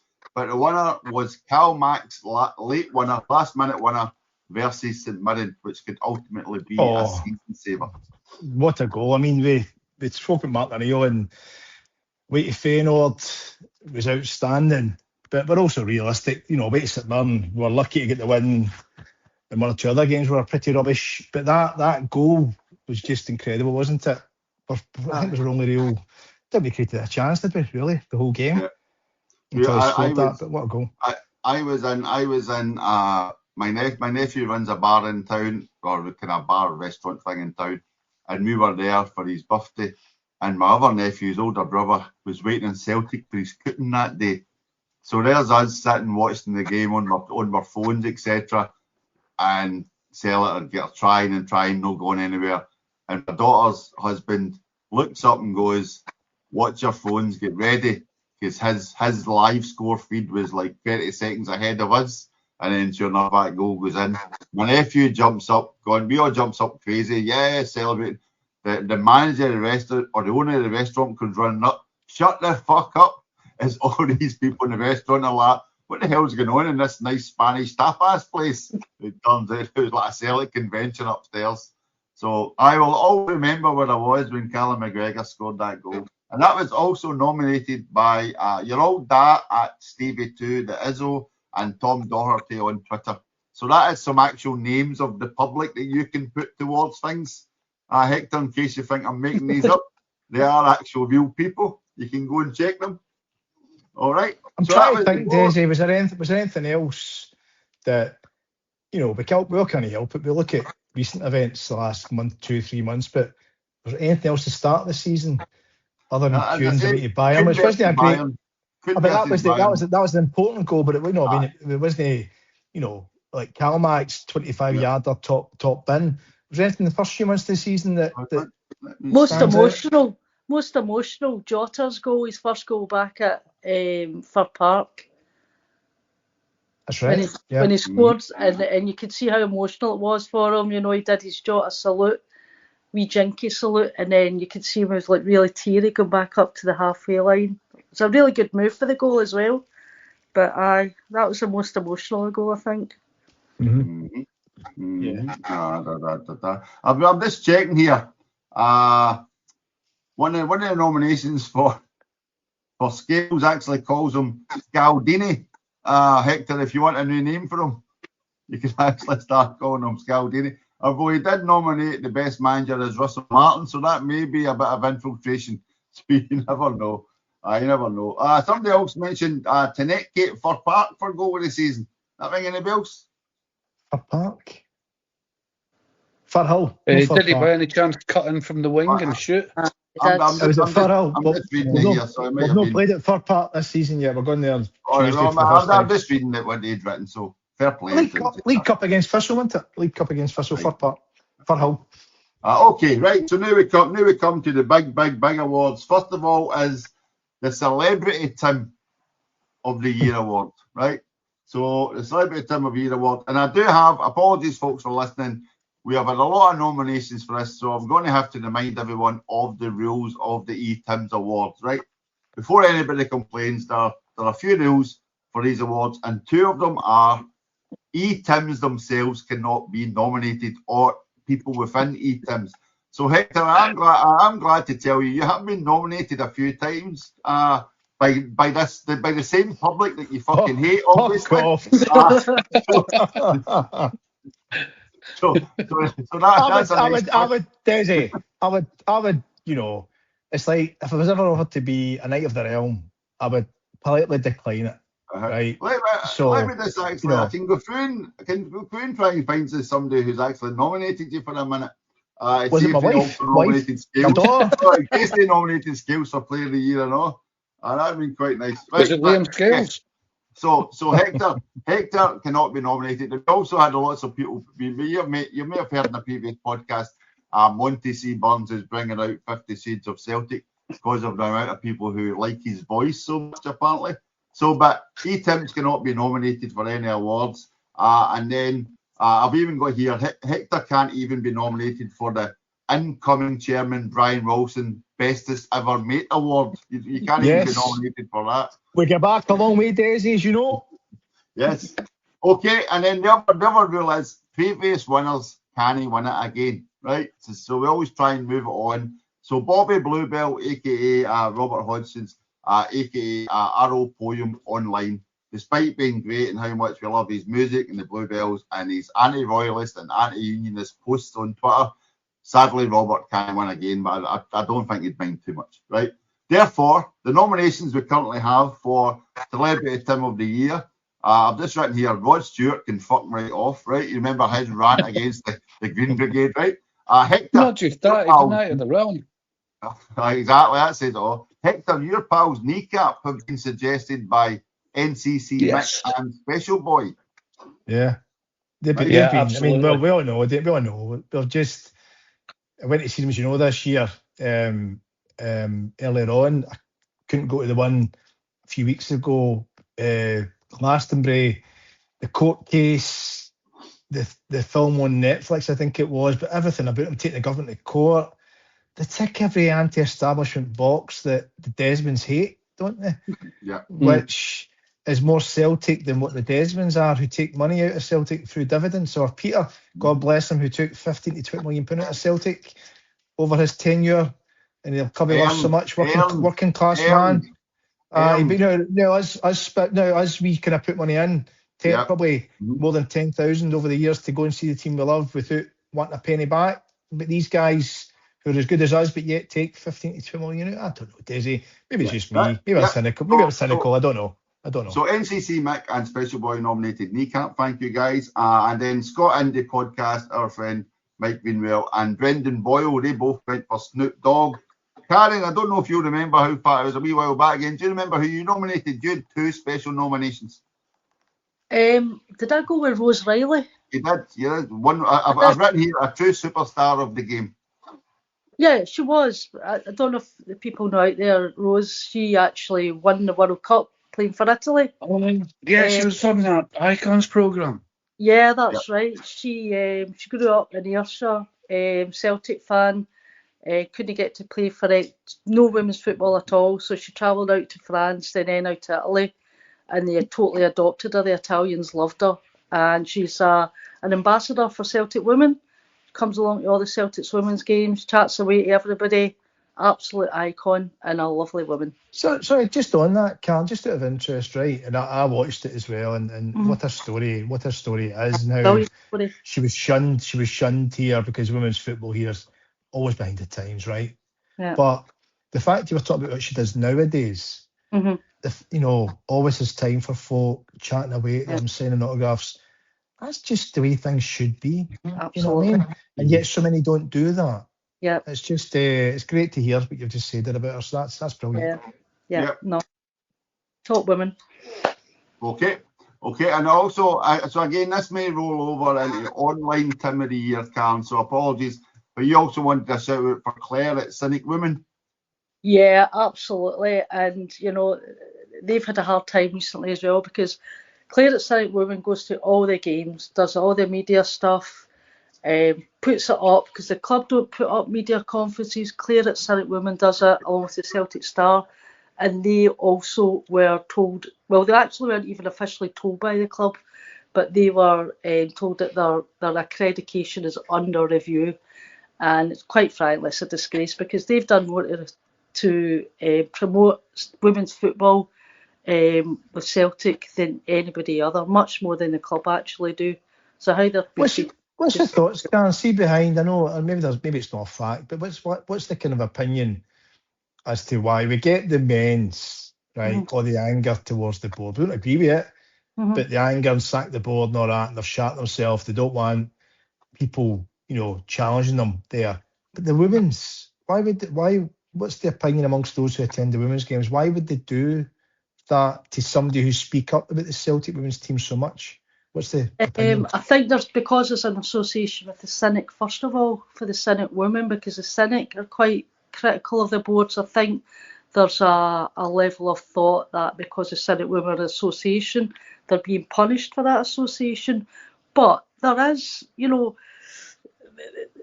they do try to ask questions of the club at these press interviews, and they do recognise the fact the club have given them a lot of access and have given them, a bit of scope recently. So it's a bit of a surprise why this has happened. But there is an element at the games as well. You get sack the board's chance at the women's games. Do you know? I didn't know that. Okay. Yeah, you get the banners up at the women's games, anti-board.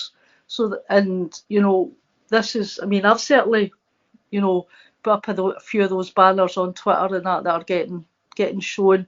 So whether it's happening at other areas and it's getting highlighted to the club, I don't know. But yeah, I don't know if they're just taking advantage of, there has been a lot of criticism on the board because of the downsizing of the Celtic team, the Celtic women's team. So whether they're just taking this opportunity to put the boot into any sort of criticism, it just seems to be. It sort of sums up their small-mindedness, doesn't it? And yeah, it is small-minded. Those of us of a certain age, which is certainly Desi, Ralph and me, would remember Not the View, which is one of the greatest to this day fanzines, and the Celtic board were called, was it Pravda? The Celtic View was Pravda, remember? It's like, obviously history repeats itself. It's like it's gone back to that again now, doesn't it? Where any of the online groups are considered like Not the View. Yeah. And was it Boys Room was the one as well back in the day where they were banned? It's just mental, isn't it? Really. I don't know. We had the Yoyo Up and Down Awards earlier, and I was almost tempted to nominate Jerry McCulloch's tongue for his interview with Mike Nicholson. Right, okay. You know what I mean? Because again, that's it. It's this, as you say, Hector. They're just putting out what they want to put out. Soft messages, blah blah blah. No facing the truth. And Paul John Dykes, Axom has been mentioning quite a few times recently about how, for all his faults and all the criticism, Terry Cassidy was brave enough to walk into Shilton Hall and face 300 angry Celtic fans and answer every question face to face. Even though everybody in that room hated them, he just stood there and went, "Ask me anything you like and I'll answer it." Whereas this day and age, we've got so-called genuine Celtic fans who love the club, regardless of how many millions it makes them. They can't. You've got extra barriers on the Celtic way now. No, that's the idea. It's pathetic. Pathetic. But Desi, just I'll promise to be very quick here. You mentioned Jeremy McCulloch there. So he works for Celtic TV. So, they're going to get dolly questions, right? But it wasn't so much that. The dolly questions, I watched it. The dolly questions that went to Michael Nicholson, and yet our esteemed chief executive, the sweat was pissing off him, answering all the questions for Jerry in the in-house club channel. And I think that summed up. I know somebody who knows him really, really well. I can never reveal the guy's name, knows him, and says, Michael's a great guy, lovely guy, chat away to him, but he can't communicate in front of a crowd of people. And I thought, and I've said to the guy, I went, so how the fuck's the chief executive? He went, I don't know. He just can't communicate. Sweat pissing off in-house one-to-one chat, my God.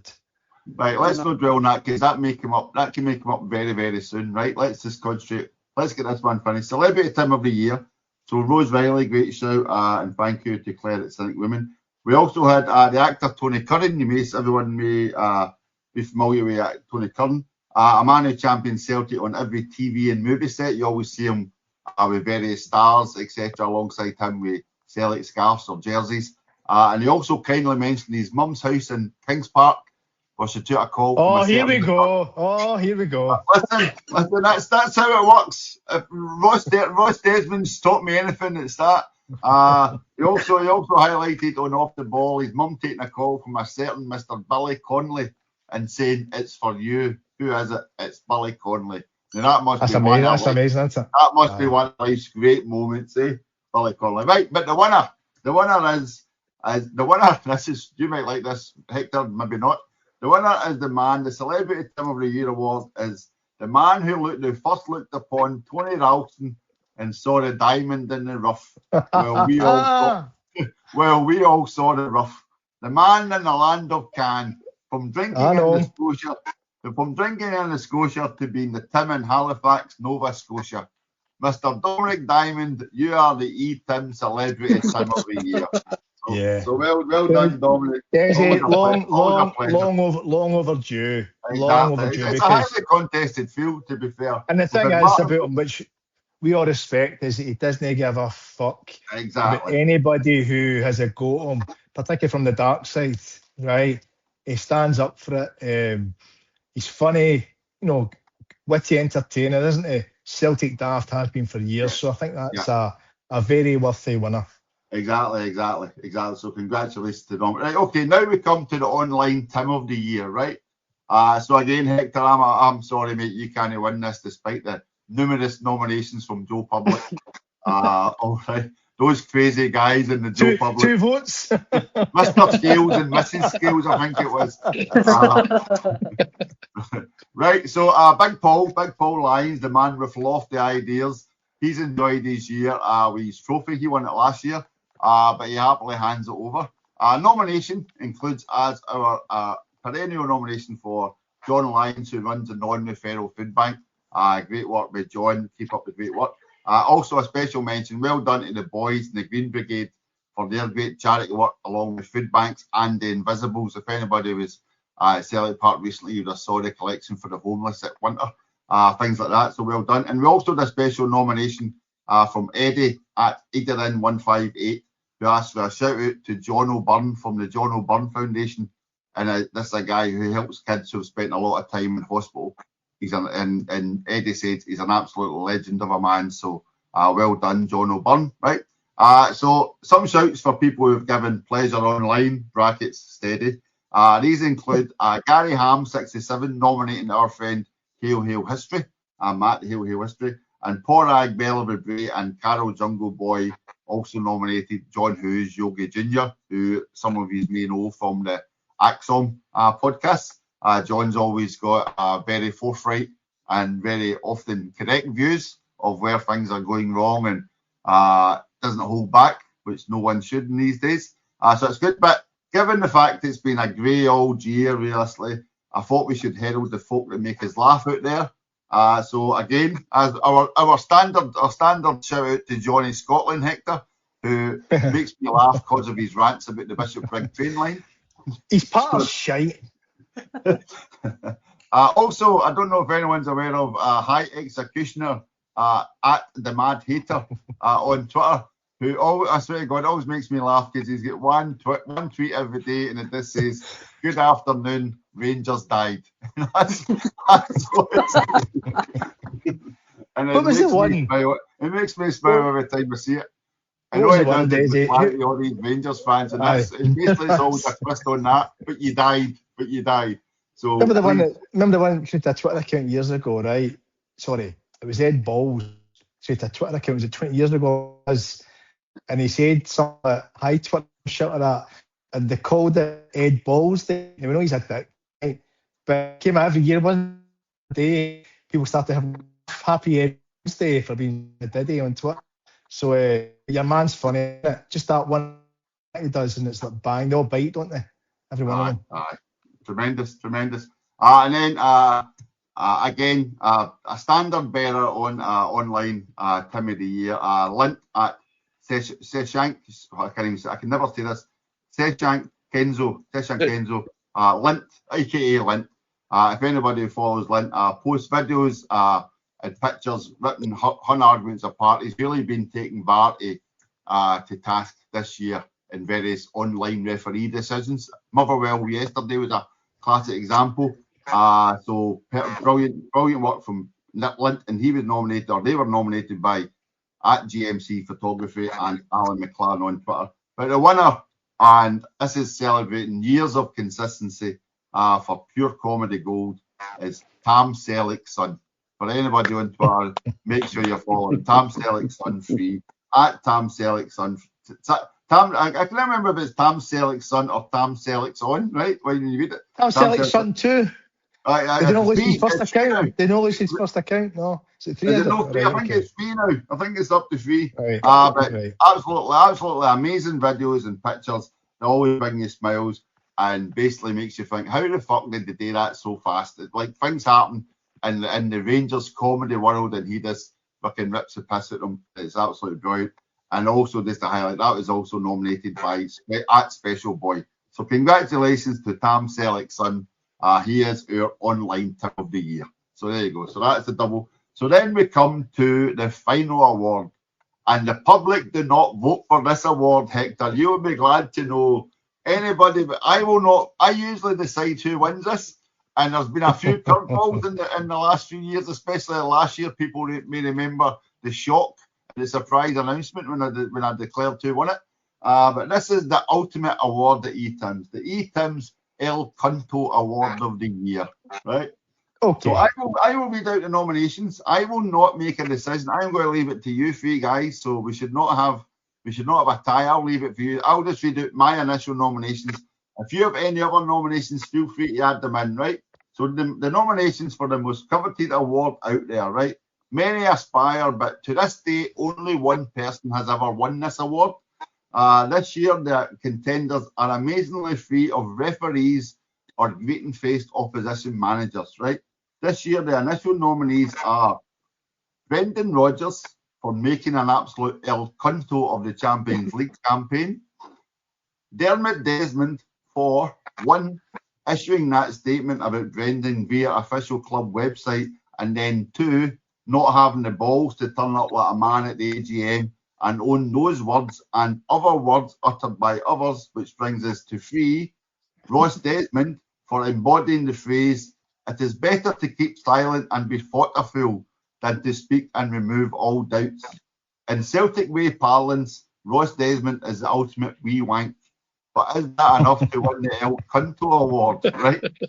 Right, okay, then we have Mike Nicholson for having no spine or integrity. Yes, exactly. Mike Nicholson for having no spine or integrity whatsoever. He and Chris Mackay also made an absolute El Cunto of the transfer window, and since then have dared to double down and had the cheek to blame the fans for all of the club issues. And my final initial nominee is Mr. Peter Lawwell, Mr. Calm Down, the chairman who refused to recognise a motion from the floor at the AGM, the man who called the AGM to a quick close, the man who was running off on December the 31st, citing threats to himself and family, and leaving his beloved club. Let's not forget they are all devoted fans, in the hands of Mr. Brian fucking Wilson. How much of an El Cunto act is that? He's a friend of mine, you. Enough of that nonsense. Right, so that's my initial nominees. Does anyone else have any other nominees they would like to suggest? Anyone?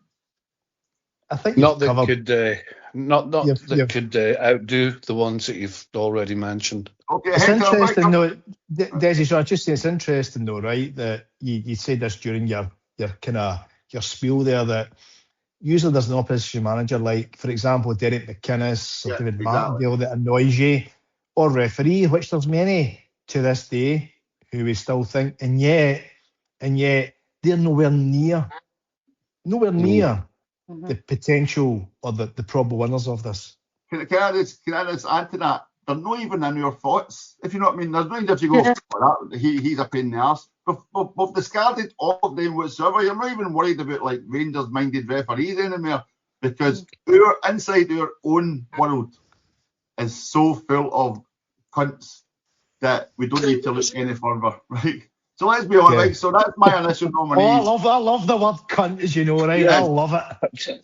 So Karen, out of those nominees or one of your own, who would you like to suggest? It has to be Ross Desmond, for the audacity to accuse some of our supporters being anti-establishment and who contribute nothing to society. And we all know who that was aimed at. And it was aimed predominantly at the Green Brigades. They boys go out every year. They do a lot for their local community. They do anti-racist tournaments. They do food bank drives, which I bet you, just those small things alone, is more than they have ever done as individuals to contribute to society. Because all they're trying to do is dodge their tax. It was an outrageous statement, and honestly, it made me so angry at the time, and I'm still raging with it. It's outrageous. So he gets it, closely followed by. Lovely. Thank you very much. Very well put. Ralph, what about you? Any thoughts? I'm going to go just that wee bit higher. That's not to say that Ross Desmond wouldn't be a worthy winner, but it has to stop with his old man. First of all, for not booting his wife up the arse for giving birth to that Ross, whatever his name is. Right? I think you've got Secondly, problem with understanding how babies are born, Ralph. Right. But secondly, and more importantly, everything starts with Desmond. It's his decision. What on earth he thought? I don't know, maybe he couldn't get him a bicycle or whatever for his birthday, but to put him onto the board of Celtic, where he's had no previous dealings whatsoever, he's got absolutely no knowledge of how football works, and he has absolutely no idea how to address a customer base in the business world. Desmond doesn't run any other of his businesses with the complete lack of interest that he does with Celtic. To a point, the nepotism of the Lawwells, the Strackens, and now the Desmonds just shows that he's not that bothered anymore. But maybe his sons talked him into it. And you remember, Dad, when you didn't pick me up for school and it was raining, well, you need to give me Celtic or whatever. And for whatever reason, he's letting that boy get away with it. And this is the core of the problems just now, is that Dermot Desmond doesn't give a fuck about us anymore. Not that he maybe ever did. But even worse than that, he's put his son in charge. And now all the wee minions on the board are bowing to him. And he was the one that stood up and accused the support of being anti-establishment. Like that's going to bother any of us. Okay. And again, it shows how little he knows about us. So I'm going to go with Dermot for having children, basically. Okay, I think we should stick with Mrs. Desmond for allowing Dermot to have sex with her. So I think we'll stick with that. That's a nice twist. And actually ties in with the cunt. Right, so Hector, what about you? Oh. Right, the award is, what's the award? The cunt of the year, Desi, Cunto Award. Yep. No, you're being too nice. It's the cunt of the year, right? So, the cunt of the year, the nominees, you mentioned Michael Nicholson. A lot of people listening, or the three listeners, who's Michael Nicholson? Who's that for? Who's Michael Nicholson? Well, Michael Nicholson is apparently this chief executive of Celtic who gets £850,000 per year, excluding bonuses. So you'd expect a chief exec to come out and engage the public, talk about the plans, 3-year vision, 5-year vision, for inside the ground, for the team, for the stadium, for outside the ground. And yet, Michael doesn't do interviews with anyone outside Jerry from Celtic TV. And even then, Michael sweats like fuck. As if his balls are sweating non-stop for 24 hours thinking about talking to Jerry, right? Michael is not the best orator because we'd never fucking heard him other than talking to Jerry, right? I think Michael's a Celtic fan, but he's like, for the older fans amongst us, if you ever watched The Muppets, there's a character called, was it Beaker? Remember Beaker? Yeah. Beep, beep, beep, beep, beep. Michael Beaker, the Muppet Nicholson, is not the winner, Desi, as far as I'm concerned. But he's tried his best. He's tried his damnedest. He's got potential. You're saying he's got potential? He's got potential, but he's not quite vocal enough, in my opinion, because we haven't fucking heard from him, right? So, Michael, not quite yet. Maybe in the future.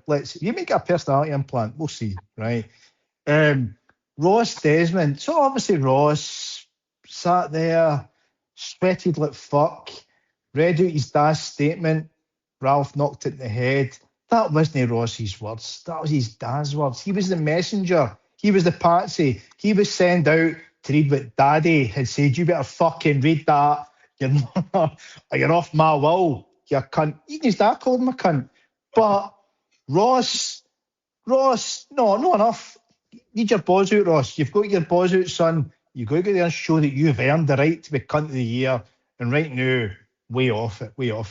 So, Peter, Pedro, the sharp-suited man, East Kilbride's finest, apologies, Carn, Thornton Hall's finest, the man who, apparently, anytime there's pressure, his husk is fucking on fire, his car goes on fire, fucking his suit goes on fire. Peter's the man who was leaving Celtic about 2 months ago, but then Peter chaired the AGM when he made the big mistake of telling everybody to shush. Right now, corporate governance at AGMs, you don't do that, Peter. You don't. You listen to the floor. You put it to a vote. You don't go, shush, enough, shush. That's not how it works. Peter, you're not talking to Michael, who was your gopher for about 5 years. You're talking to shareholders, Peter. That doesn't wash. So, Peter, I think Desi, correct me if I'm wrong, has won this maybe at least once. Twice, Desi.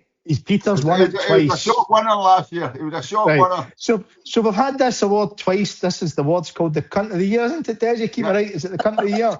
Yeah. Peter's won it the previous 2 years. So Peter's been the Cunt of the Year 2023, 2024. And yet, Peter, going for the treble, that wonderful Celtic thing in recent years. Peter, I don't think you've done enough to be Cunt of the Year, Peter, for the third year running. Take up with Paul Brennan and Celtic Quick News, Peter. I'm sure you will. But I don't think, Peter, you've done enough this year. The Cunt of the Year, Desi, the Cunt of the Year, by far, has to be a chap with a fabulous moustache.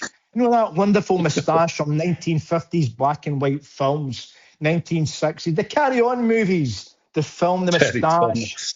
The chap like that, the chap who says, do you know what, I'm in control, but I don't want 50% of the fucking shareholding. I want just enough where I don't take all the corporate responsibility, but yet I control the club website when it suits me. The chap who called, Desi, and I'm paraphrasing, you have it for me because you're so prepared now. I make it up as I go along, as you know, right? The chap who said that our previous manager was divisive, caused all sorts of issues. Oh, fucking this and fucking that and fucking this. That chap who took over the club website. And not only that, he had a written letter to his son, not to say, son, you can't go to school today because you're a wee dick. The chap who stuck it in his son's top bin and said, when you start to get pressure at the AGM, son, my boy, fucking get Peter to say, pause, then read this out from your old fella. And Ross read it out for his daddy. So, Desi, by a fucking mile, the Cunt of the Year is Cork's finest, Ireland's, I wouldn't say finest, not quite, is Mr. Dermot. Let's call him Mr. Dermot, Desi, so we don't get fucking sued. There we go. Etims Cunt of the Year 2025. Bravo. That is an outstanding fucking summation there, Hector. Well done. I'm just so glad you put the puppy down, to be honest. I had Peter marked in pencil. I was going to retire the current trophy because it would be his third year in a row, but I think it's a perfect day. As you said, he doesn't win it. He doesn't make the treble. He doesn't win it because that's the order of reward Lawwell deserves. But Dermot Desmond really has outshone everyone in the cuntishness levels this year. Even by his absence. That's the big thing. That's what I was citing, his absence. The fact that, as Ralph said, he wouldn't even disdain to turn up. He's like, fuck that, I'm away to play golf. So Dermot Desmond is the new winner, the new champion. He now holds the title of Etims Cunt of the Year. So congratulations to the Dermot family. Even Mrs. Dermot Desmond got a mention and a nomination for a shot. Maybe I think there's another son. Maybe he can make the running next year. Who knows? But that's us. So you should think they'd have stopped at one, given the one they've got, wouldn't you? They've got a colour telly or something. Who knows? So that is it. So that is the Etims Awards of 2025. Just a reminder, everyone, the word of the year, the Etims word of the year was clusterfuck. So please remember that, because it may well, judging by our 20-minute discussion on Chaos Ball earlier, that may well roll in. That may well roll into 2026. You know what I mean? Let's be honest. Right. So a quick prediction. Let's go for New Year. What do you call it? New Year. What do you make a New Year again? Resolutions. New Year resolutions. Rather than New Year resolutions, let's have a quick New Year prediction. Karen, New Year prediction. Will Celtic women kick on with the new manager? Yes, as long as he gets the backing of the board. I would be stunned if he came here without getting some sort of commitment that he's going to get money to spend. And that's the proof in the pudding. Karen, Brendan Rodgers, come back a second time. The ego, have you not... Brendan. Aye, but look, but Grant Scott was in a great gig at Hibs. You know, he had everything that he wanted. They were well supported financially from the club. Why would he leave that to come to our clusterfuck? Brendan was in a sunbed in Mallorca, fucking having a great time, drinking pina coladas. I know. Okay. Let's think positive. I'm wary of the time. We don't want to break our records for a podcast. Ralph, will we win the league? Which one? No, the only one we're in. No, of course we will. There's no way this guy can carry on for longer than a month or something. But surely they're not. It's like one of the bad movies that you can turn off. Except I've not got the remote for this one. So what you say? Are you saying yes or no? Will we win the league? Yes or no? Will we win the league? Yes or no? If we do, right? If we do, it'll be down to the efforts of certain players, maybe coaches that have said, "Look, just wave to him now and again, make him a stand, whatever. Do what we need to do to win this game." Right, okay. I don't think I don't want to answer this question. We'll win the league because we've got players that know how to win leagues, not because we've got a manager that knows how to run fit the team. Do you think Wilf does his team talks in French? Do you think that's maybe what the issue is, Daisy? No, I don't know. Do you think he maybe should be more chance of people understanding him? I think he's a very harsh. Right, so Hector, to you, the question for you, prediction for New Year. Oh, here we go. No, this is quite a straightforward one. Will we qualify for the next stage in Europe? No. Ooh. No. Okay, there you go. No, and here, I've got to explain why, right? And the reason is that... For fuck's sake. The reason is... Unless there's a radical change to the team, and get back to Karen's point about the women's team, right? Unless the manager's backed, and historical evidence to date, and we can only base it on historical evidence, right? Shows that we'll probably get a fucking player in on loan the 31st of January, maybe somebody else, which is after the games are finished, isn't it? I think we've played the 2 games by then, right? Wilf and how he plays, a European team, is it Bologna away? They based on what we're seeing now, they'll beat us.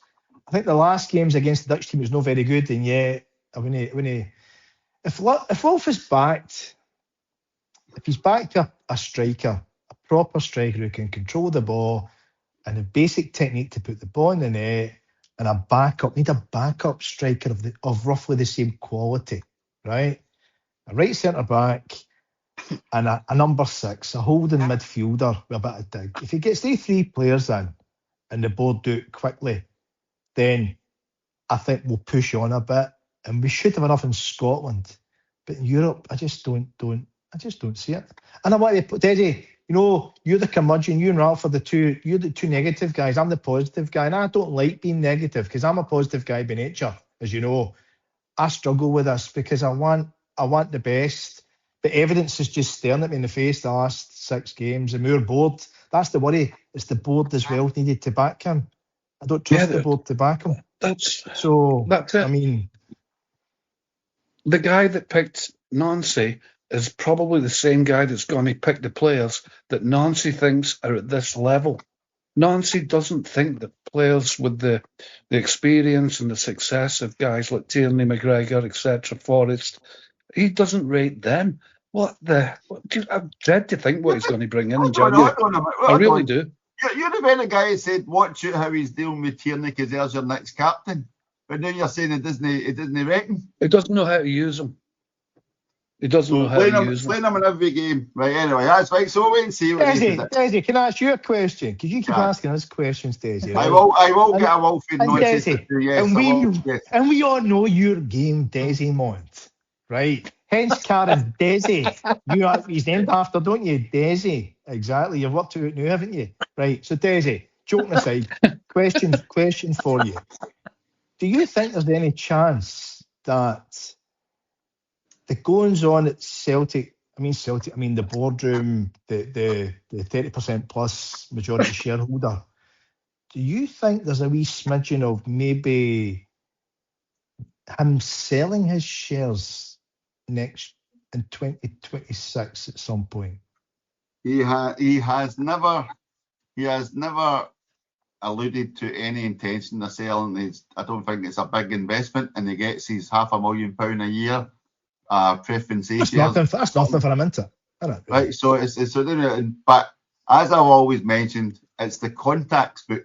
That's why he's at Celtic. It was John Reid. People think Brian Wilson is an old politician. Brian Wilson's very much in your Blair world. He's a big part of it. Even today, he's got a piece out, I think, in the Scotsman, telling everybody how Anis Sarwar's the number 1 preferred person to be First Minister of Scotland. So that's where Dermot Desmond sees Celtic as just so. So he's no intention of selling up Celtic. He'll let his boy take the flak. In the meantime, he'll be arranging his £50,000 lunches with whoever's in charge of whatever area he needs to be, like airport operations or security or the Home Office. So I think Celtic's a means to an end to him. It's not a fans thing. You know what I mean? So no, I think Dermot's here for the long term. And you better all get behind the guy.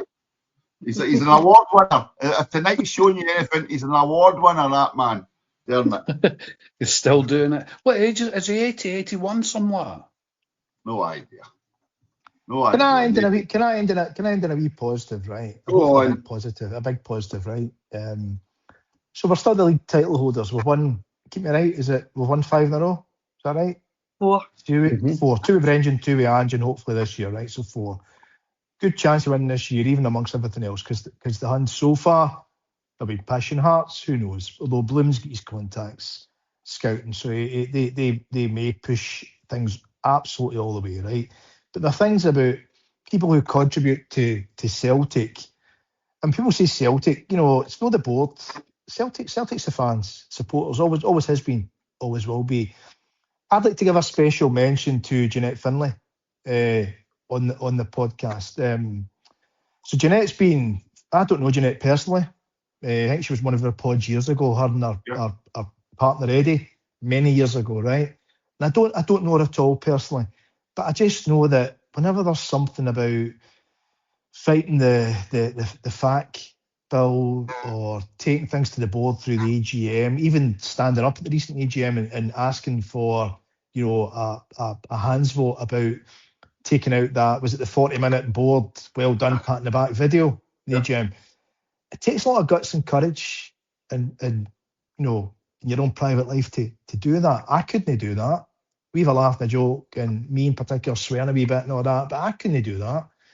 And I would just like to say that I think for Jeanette to show the courage, the intelligence, the commitment, I think that demonstrates people who Celtic means so much to them and stand up for so many of us. So for me, a big thanks to her for 2025, for Jeanette, and hopefully Jeanette and many or most of us, we get our way in 2026 with some change, some good change with the board at Celtic. Nice shout, Hector. Yes, I think, Ralph, you've got something on that. You could maybe add to that. Yeah, she's joining us on a podcast, hopefully in the next week or so, to talk about the AGM. There's a few things I want to ask, and obviously if anybody else wants to ask away. But I want to know a wee bit more about the atmosphere in there, about the setup, and she's agreed to come on and talk to us about it. Brilliant. Okay. So it'll be interesting. I only wish Hector maybe read the survey and then he could have nominated Jeanette for Team of the Year, but that was a wee bit. Daisy, awaken that dog, Daisy. Awaken a new dog, wee Wolfwood. So that was nice of you. No. Stan Laurel, be Stan. Right. Before I forget, normally big Wolfwood looks a wee bit like Stan Laurel. Like Blake it look. Normally Big Tam's the Gallagher sponsor your podcast, but I just get a special shout out. Tonight's Etims Awards have been sponsored by the Scales Family Favourites. So thanks very much to the Scales family for sponsoring tonight's Etims Awards show. Thank you for that. Okay, so it's just left for me to say thank you to everyone listening. Apologies for the length, but it takes what it takes. That's just what it is. We ramble on. Hopefully you apologise to me, cunt, Daisy. Hopefully you can press pause. Listen, if the Celtic board showed me anything, it's you should apologise when you feel you should apologise. So I'm just taking it from my mentors at Paradise. We don't charge MD a penny. So listen to us. As I said, thank you very much to everyone for listening, sending in comments, liking, subscribing, etc. It's always appreciated. Please follow us wherever you can. Please read Ralph's diary at www.etims.net, and then please keep in touch. We always appreciate it. Thanks for listening. We should be back in the new year. I'm going on holiday tomorrow, so I will not be here for a post-Huns game. Where you going, Desi? I can't tell you that. You like the sunshine. You and your missus, who's a proper Glaswegian, right? Let's just say I'm going to a certain golf resort in the Caribbean, right? So I'm going to go there with my friend. My friend. Let's just say his initials are DD, right? So I'm going to Sandra Lane. So no, I will be. If you're in Tenerife, over the next 5 days, I will probably be in one of the Irish Triangle pubs for the Huns game. Karen, Mrs. Desi is a proper East End Glaswegian. She's not a South Sider kiddie on Glaswegian. She's a proper Glaswegian. A proper Duke Street Fleeto. A Whitehall welfare. Let's just say that.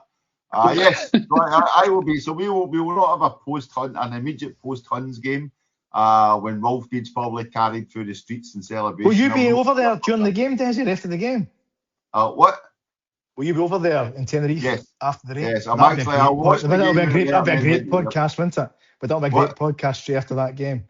Yeah, but I'm heading to the airport. I'm heading to the airport immediately after the game, so I want to be. There we go then. Right. It's a shame. It's a shame. Just circumstances. So yeah, but we will be back in January at some point to probably announce a new manager. So that will be interesting to see how that goes. Right. So it's just left for me to say thank you again to everyone for listening. Thank you for everyone for joining tonight. Thank you, Hector Bandido and Stanley the dog. Thank you, Hector. Thank you, everyone. Really enjoyed myself tonight in our 16-hour podcast. Yes, exactly. The duration. And then also thank you to Ralph Mal. Thank you, Ralph. Cheers. Hopefully, Desi will edit this down to maybe 2 hours or something like that. If we can maybe lose a minute or two. And last but not least, thank you. So Karen, what is the new title at this point in time? It was Karen Happy Celtic Last, Karen Not So Happy Celtic Last. What are we going with? into 2026. It's still not so happy Celtic lass, I'm Oh. afraid. The Not mood to- is not lifted. Despite your guys' awesome company, the mood is not lifted. There's still a dark cloud over my head. Fair enough. So Okay. fingers crossed we move back into Celtic, Karen. Happy Celtic lass in 2026. Fingers crossed. Yes. All right, folks. So thank you very much for listening. Have a great new year, and we'll speak to you in 2026. My name is Desimond. Good night. The Gallowgate are proud to sponsor the Etims podcast for season 25-26. We love you, Liam. We do. We love you, Liam. We do. We love you, Liam. We do. Oh, Liam. We love you. Big Tams. Falsifying Etims Award since 1888.